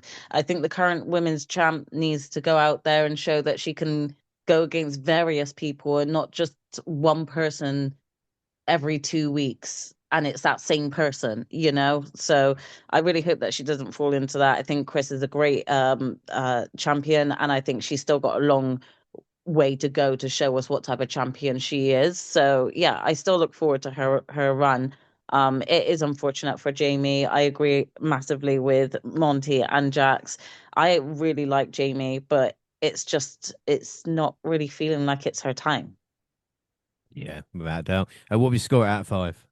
Oh, I'll still give this a 4.25 because I still like both of these ladies, and I think that they both put on a really good match. It's just unfortunate that the crowd wasn't hyped all throughout for them. Yeah, I agree. I'll give it 4.25 as well. Predictions, we went to stats. So Monty's on 11, I'm on 10, the girls are on 8. In the Continental Championship final, which was John Moxley and Kazuchika Okada, and the Rainmaker extended his hand, but Moxley flipped him off in response, which didn't seem to please the champion that well. Once Okada had control, began focusing on the leg for a long time. The Rainmaker had the upper hand. He knew he had the advantage, and he started to seem overconfident. He was taking his time, being methodical in his offense. Mox was selling too many injuries for this to be kind of like a thrilling as a bout with Fletcher, but they made it work to make it feel unique. And after a hard-fought battle, Moxley was able to hit the Death Rider for the win to become the new Continental Champion. Monty, I mean, again, predictions. You're the only one to see this as well. So I was shocked. What were your thoughts on the match? Yeah, man. I don't know, man. This was I'm conflicted because I'm of two minds of it. Like I don't think it was better than the Fletcher match, and I think that kind of hurt it. And I think that's the tricky thing when you're kind of doing the semifinals and finals the same night. Like I understand we don't have like I understand this is not like the G1 and you don't have the finals the night before and then I mean the semifinals the night before and then the final.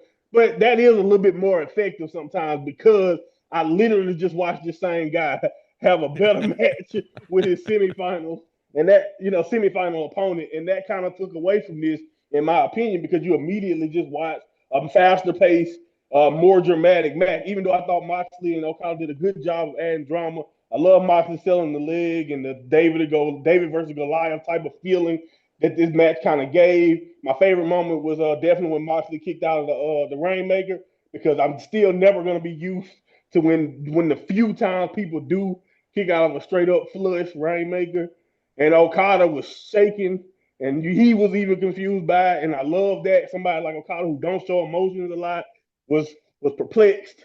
And I think that was like my favorite part of it was the storytelling in that manner. So I love that. And then Moxley, of course, hitting his own Rainmaker and then going on a flurry to kind of power through. And yeah, man, I don't doubt Moxley, man. I told you, like, he is outside of Hangman Page, and maybe not so much now, but I still think Hangman Page is the most important guy or like one of the best stories in AEW. But Moxley's right there, man, and it's hard to ever doubt him. I figured that if whoever got to the final against Okada would probably be the one to win. And both of these guys, you couldn't really doubt. You couldn't really go against. So I was like, yeah, I don't think you go through the whole Continental Classic and then not crown a new global unified or whatever they call in this thing at this point that we have with the championship. I'm not even sure what we call it, but yeah. So this was good. This is really cool.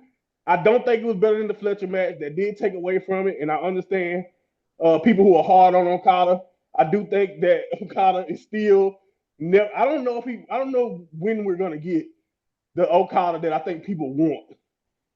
And I want to warn AEW fans. This is not me being a hater because I'm a New Japan lifer and all that.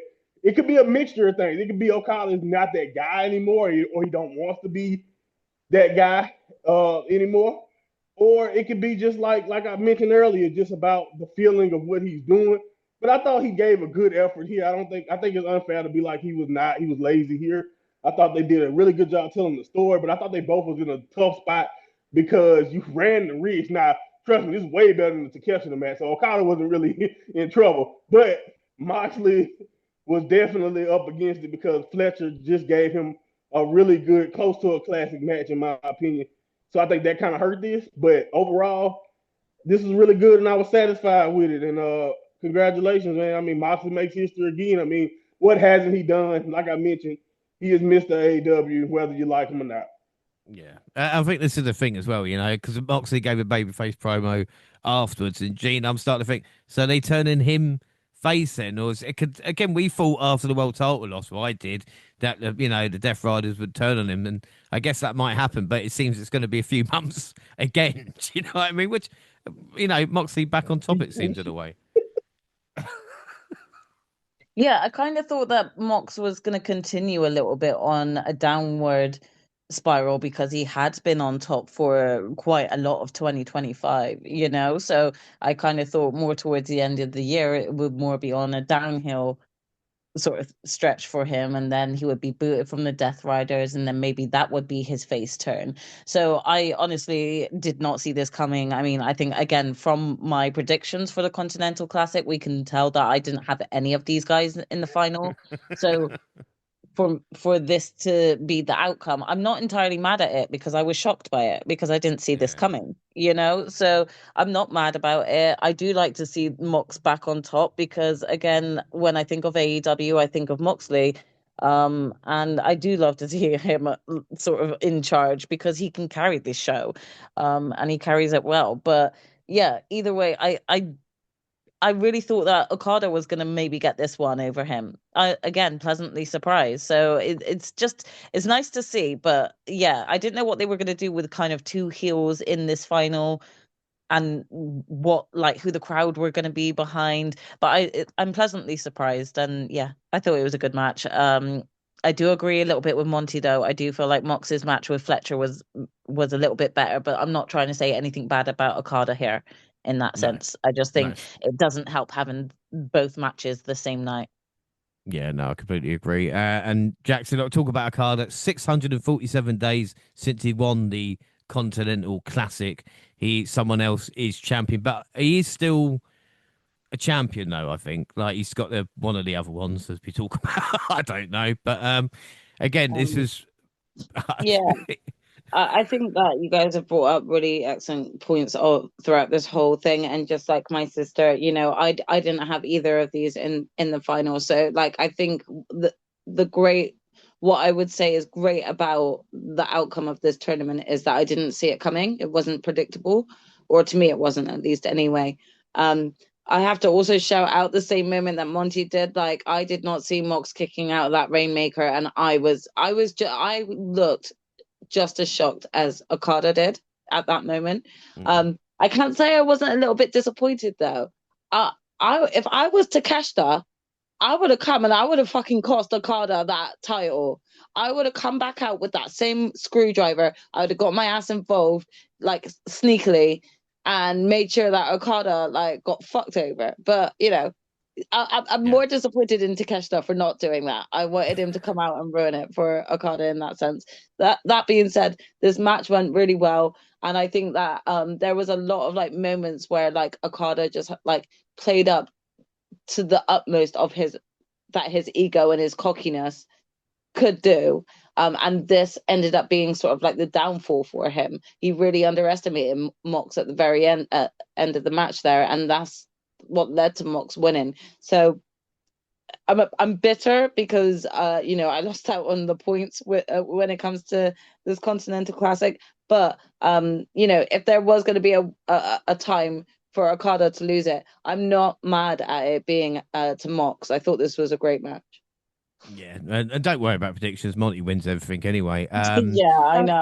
I'm not even, I couldn't believe it when I looked. How the fuck did he get mocked? Anyway, But you mentioned that like Okada's still a champ in some way. Which belt is it that Okada still holds? Oh, so you ask the one that was unified and then ununified. Is it So they unified it and then they ununified it? International champion? He's still the international champion, right, pretty sure. Okay. Wait, so he was both international and continental? Yeah, and it was unified title. They kind of unified it when he won both, right? He beat Kenny, didn't he? And he unified it, and then he ununified it for the Continental Classic. It makes perfect sense. Oh, okay. Wait. Oh my gosh. That's why I said whatever they got going on with their damn bill. I don't even know. I'm surprised I remembered it. I knew it was the Intercontinental title, so I knew it was like Inter. So I think it's the international title. Can we just like have one or the other? I'm getting so confused with these names now. Well, don't worry. We still got the TNT title and whatever the fucking national championship Ricochet's got as well. Oh, yeah. Whatever. I forgot about that. I don't know. And don't forget, we've got trios champions as well. Yes, yeah, apparently. Like, I don't know where our trios teams have gone either, God, I missed the days of Death Triangle. Wait, who's the trios tag champs? The Ops at this moment of talking. Oh. That's not confusing at all. Yeah, I mean, the thing I thought as well, did Darby Allin getting injured change things? Because again, it's just an odd pairing having Mox and Okada. Was Darby and Mox meant to be the semi? No, no offense to Carl Fletcher and that. And there was a cool moment with Okada kicking out of one before he got beaten. But anyway, scores out of 5 then. Monty, what would you give it? Yeah, I give it 4.5. I thought it was really good. And I think Jaxie basically also explained my logic too, because I thought that Takeshita would play a factor in that finish, but I still got the result, so I ain't mad. Yay! Well, Gina, what would you give it? Yeah, I still thought it was a good match, and it still shocked me at the end to see the ending and who won, etc. So I'll still give it a 4.5 as well. 4.5, and Jax? Yeah, 4.5 sounds good. Yeah, I'm going to give it 4.25 predictions. Well, the rest of us are non-applicable for this because obviously we all thought it was good. Well, Fletcher and Takeshita were our choices. But Monty went Mox. So Monty's on 12, one away from a perfect score as we head towards the main event. I'm on 10. The girls are on 8. I can't think of a worse way to end it. But the main event was the fatal 4-way for the men's AEW Championship with Samoa Joe defended against MJF, Swerve and Hangman. All 4 men stood in the middle of the ring after the bell before breaking off into pairs so they could start throwing punches. Hangman got the better of the initial exchange, but one huge shot from Joe slowed him down. The first several minutes were a series of exchanges of all 4 men taking turns fighting each other, but Swerve and Hangman had minimal contact until later in the fight. All 4 men worked hard to make this a good main event, so no one really stood out. MJF and Swerve had the most entertaining moments together, though, and since there were no DQs in the match, there was no one to stop Hook, Powerhouse Hobbs and Shibata from interfering. After they cleared out by some referees, MJF ended up winning the match by pinning Joe with his Heat Seeker power drive. Your new AEW World Champion, MJF. Gina, what were your thoughts on this? I thought it was a good match. It also kind of went exactly how I predicted it would kind of go.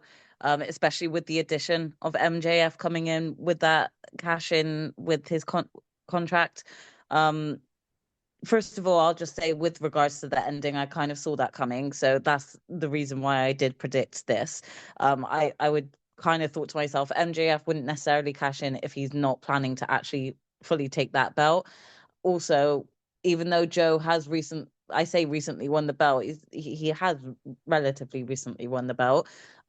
He's a good transitional champion. Joe is great on the mic. Everyone loves him, whether he's a face or a heel.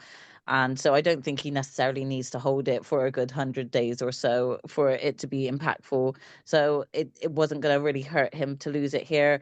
And with Hangman and Swerve in the addition, they were just going to be too distracted with their current feuds to see MJF pull off this win. So that's kind of how I saw the outcome coming of this. That being said, I still enjoyed it. I still enjoyed seeing MJF being a prick to all three of them. I enjoyed seeing the little team ups between Swerve and Hangman, and then them kind of realizing, no, we're not on the same team. We're fighting for the same thing. So yeah, it was good. I don't know.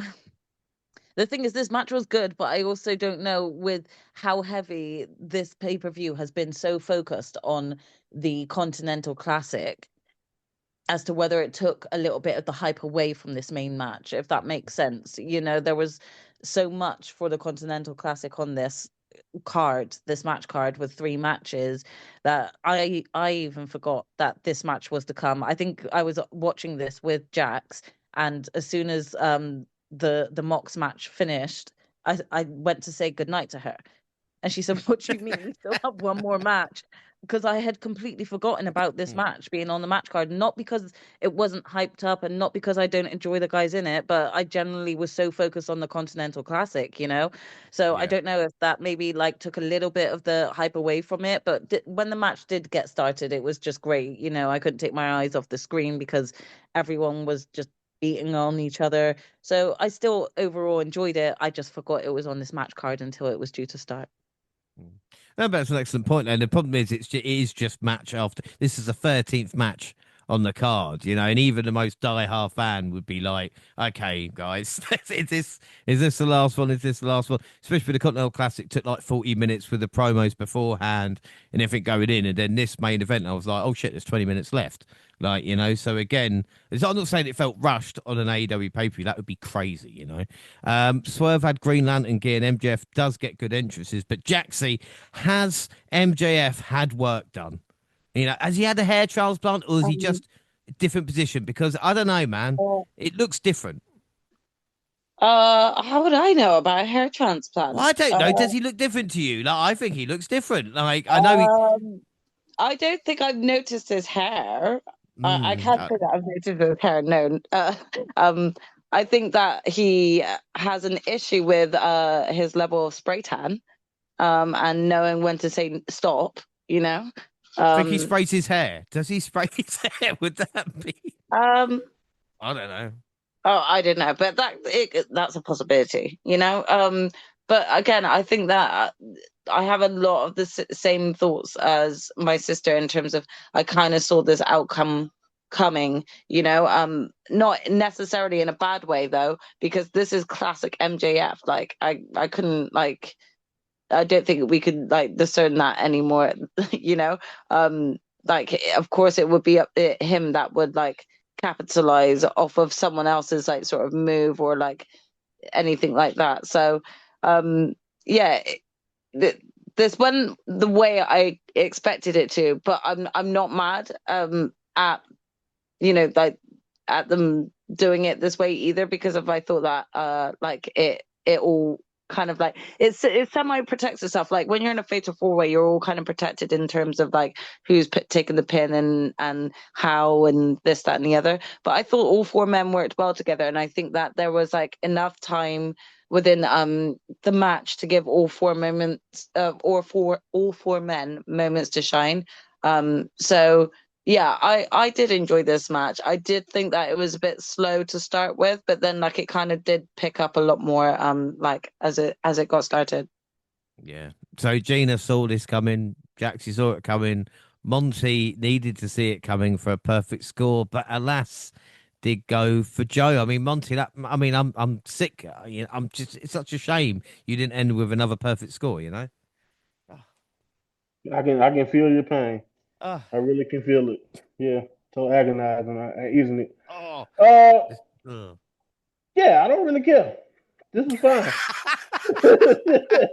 Yeah, this is fine. It don't really hurt. to have this match. It's funny that I thought MJF was like almost comedy relief, and then he ended up winning at times in this match. So, yeah, I mean, it makes sense.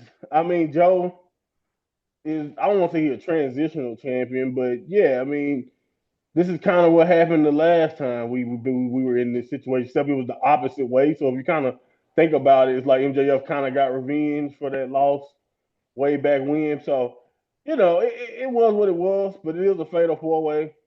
I'm more of a triple threat guy myself. I think those have a chance to be a lot more dramatic.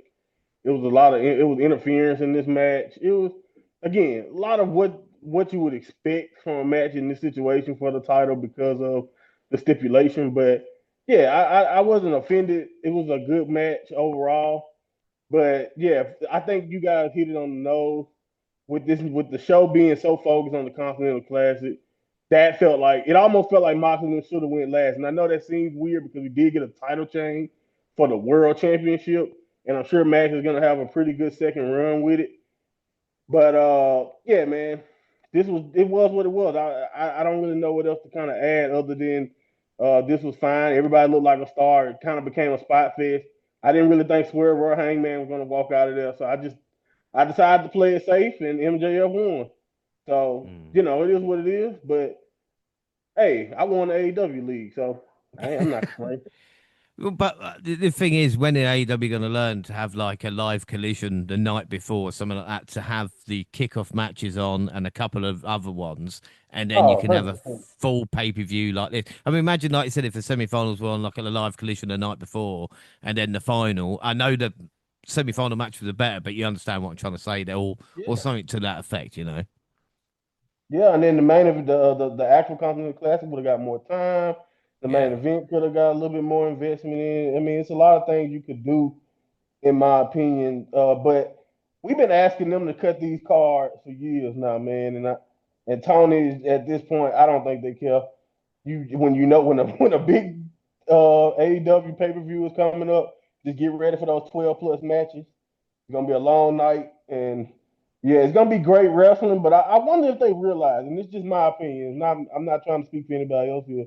But I wonder if they realize that I feel like the shows would be way more impactful if we could. Like, it is a such thing as too much great wrestling on one show. And I know that sounds insane, but what I'm trying to say is that when you, like you mentioned, when you have someone talking about, well, all right, I'm checking out, ready to go to bed, and then we got an entire world title main event. You don't think that's somewhat of a problem with pacing? And like I mentioned before, like that's my biggest issue with AEW in general. I think the wrestling is great. I think they have a lot of talent. Most of the time, the stories are at least entertaining, even if I don't care so much about what they're trying to do. I think they at least give you what your bang for your buck. But man, could we pace AEW much better? That would be my biggest takeaway. But overall, shout out to MJF getting back on top. And I can't wait to see where we're going with this because last time he turned face as a world champion. Hopefully he stays here this time so we can see him be truly evil and on top. So I would like to see where we're going with Max on top. So Yeah, that's exciting. Without a doubt. Right, so scores out of 5 then. Gina, what would you give it? Despite the fact that I forgot about this match on the match card, I was still thoroughly entertained by it. So I'm still going to give it a 4.5. 4.5, Jax. Yep, 4.5 from me too. Monty. 4. Give it a 4. Yeah, I will say, like I said, because the AEW paper's so long, I had to split it up. So there's like 3 hours last night and the last hour today. So my dad was there watching it. So a couple of notes. But he really confused me during the Continental Classic final where he's going, so where's his father then? And I'm like, what? And he goes, where's his father? I said, what the fuck are you talking about? I said, his name's Okada. I said, he's not waiting for fucking his father there. And he's like, oh, for fuck's sake. And the other thing he said as well was that Joe is a big old bastard. So, I mean, take that as you will. Accurate. Yeah, I know, it's just, oh, he's a big bastard, isn't he? Anyway, predictions. like we said, Monty did throw away a perfect score. He went Joe. I mean, so did I, but that's not the point, you know. That's not the point. The girls went, the girls went MGF. So the final score is Jaxie Gina on 9, I'm on 10, Monty on 12. So Monty wins again. Yay! Whoa! So the Prediction League final standings for AEW is Jackson James on 2. We just couldn't be separated. Gina on 3 and Monty on 6. So, I mean, Woo. I've congratulated anyway, but yeah, you won all 3 leagues this year. So I guess well done, you know. Wow. Wow. Oh, Am I the only one watching this crap? Congratulations, Monty. Thank you, yeah. thank you, thank you, thank you, thank you. Thank you. Don't stop your applause. Matter of fact, read the results again, James. Do it one more time. Anyways, Not, no. Go ahead. What you about to say? I'm about to say, not since 2017 has someone won all 3. I'm not saying it was Oh, me all those years ago, but that is still something to be Were wow. you pleased the of, only you know. one on the pod all those years ago as well, though? Very funny. Oh, great. You have one good year, Gina, and you come at me, didn't you? No, well done, Monty. You know, well done. And no, I wasn't alone. I had people. So, so overall rating then for the show, Jaxie, I'll start with you. What's your match MVP and score out of 10? I'm going to give you all 3. Um, 'Cause your match is good. overall score, I'm gonna give it a 7 3/4. Hmm. Um, match of the night, I'm gonna go Okada Mox. Um, it's hard to choose an MVP. I think I'm gonna give it to MJF just for his tenacity, like for like just turning back up and being like, I'm contracting, I'm entering this match, and he won it, so I'll do that. Yeah, fair enough. Gina? Overall score, I'll give it a 7.5, I think, as well. Um, match of the night. I think I might give it to Moxley and Fletcher, Hmm. match of the night. But I also might give my MVP to MJF as well for winning the belt. Yeah, excellent choices. Monty? Yeah, 7 3/4 is a great score. MVP is Mox and Fletcher. Yeah, and again, my match, Mox and Fletch. Uh, MVP, MJF, and score. I'm going to give it an 8.5. But again, my rating for 8.5 is kind of middle of the road, you know. So that is nearly it. Gina, I'll finish on you. Actually, I shouldn't really say that. What are your thoughts on the AEW for what we've just caught up with? We're at the end of December. There is one more show for AEW, but we'll cover that next time. So, what are your thoughts for AEW? Um, do you know what? It's hard because like at one point I feel like I find it's good and bad. I find I'm 50-50 with AEW at the moment. They have great wrestlers, great shows, great match cards, but sometimes, like Monty said, it can sometimes feel like it's a bit much, and it can kind of wrestle you out a little bit. I enjoy wrestling. I love watching all these wrestling shows, but sometimes I do feel quite overwhelmed and wrestled out. And these long match cards where we get like 4 or 5 pre-show matches or matches that don't really need to be on the match card. I think that will bring it down. That will bring down the enjoyment of it. So yeah, it's good and it's bad. We've had some great returns. We have some potential storylines that could make 2026 great for AEW. But like we all just kind of established, even with regards to all the current belt holders, some of these belts feel irrelevant. So if they want them to feel important, they really need to start treating it like that. Otherwise, we're just going to keep forgetting about them. So, yeah, I'm 50-50. I enjoy some of what AEW are giving us, but I am not like how I felt about AEW maybe 2 or 3 years ago, where it felt like my number one wrestling show. I don't think it is anymore. Wow, breaking news there. But yeah, no, even the pods, to review 30 matches, it does take out, even though it's only been a couple hours, it's the longest pods that, well, I feel like we do in a way, like, because there's just so much to get through sometimes. Definitely. And like it sometimes feels daunting, but then we also really want to give our views on each match still equally. So, I'm glad that we all feel committed enough to go through these match cards, especially if there are those who listen to this podcast because they don't watch the shows. You're welcome. Yeah, You're welcome exactly. for Yeah, us we having should. to sit through it and review for you. Yeah, we should be committed for it. But no, that is it for AEW. Don't forget, across all social media, X at the WNR Podcast. I'm at the WNR Pod James. You can find the entire WNR team on the banner. Jaxie, where can people find and follow you?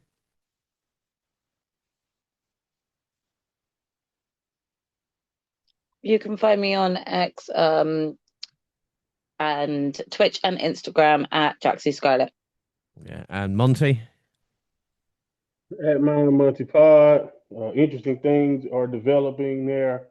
I don't post a lot, but when I do post, you guys will hopefully be excited with what I have to say and put out. But other than that, after Wrestle Kingdom, I think I had to leave the House of Torture, but we'll talk about that another time.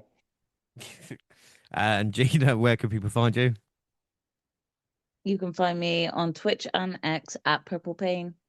Perfect. The Double also on Facebook and Instagram. Send us an email, the Podcast at gmail.com. And YouTube, the Double Podcast. We're celebrating 10 years of the Double with shorts, universe modes, and clips from any event we go to.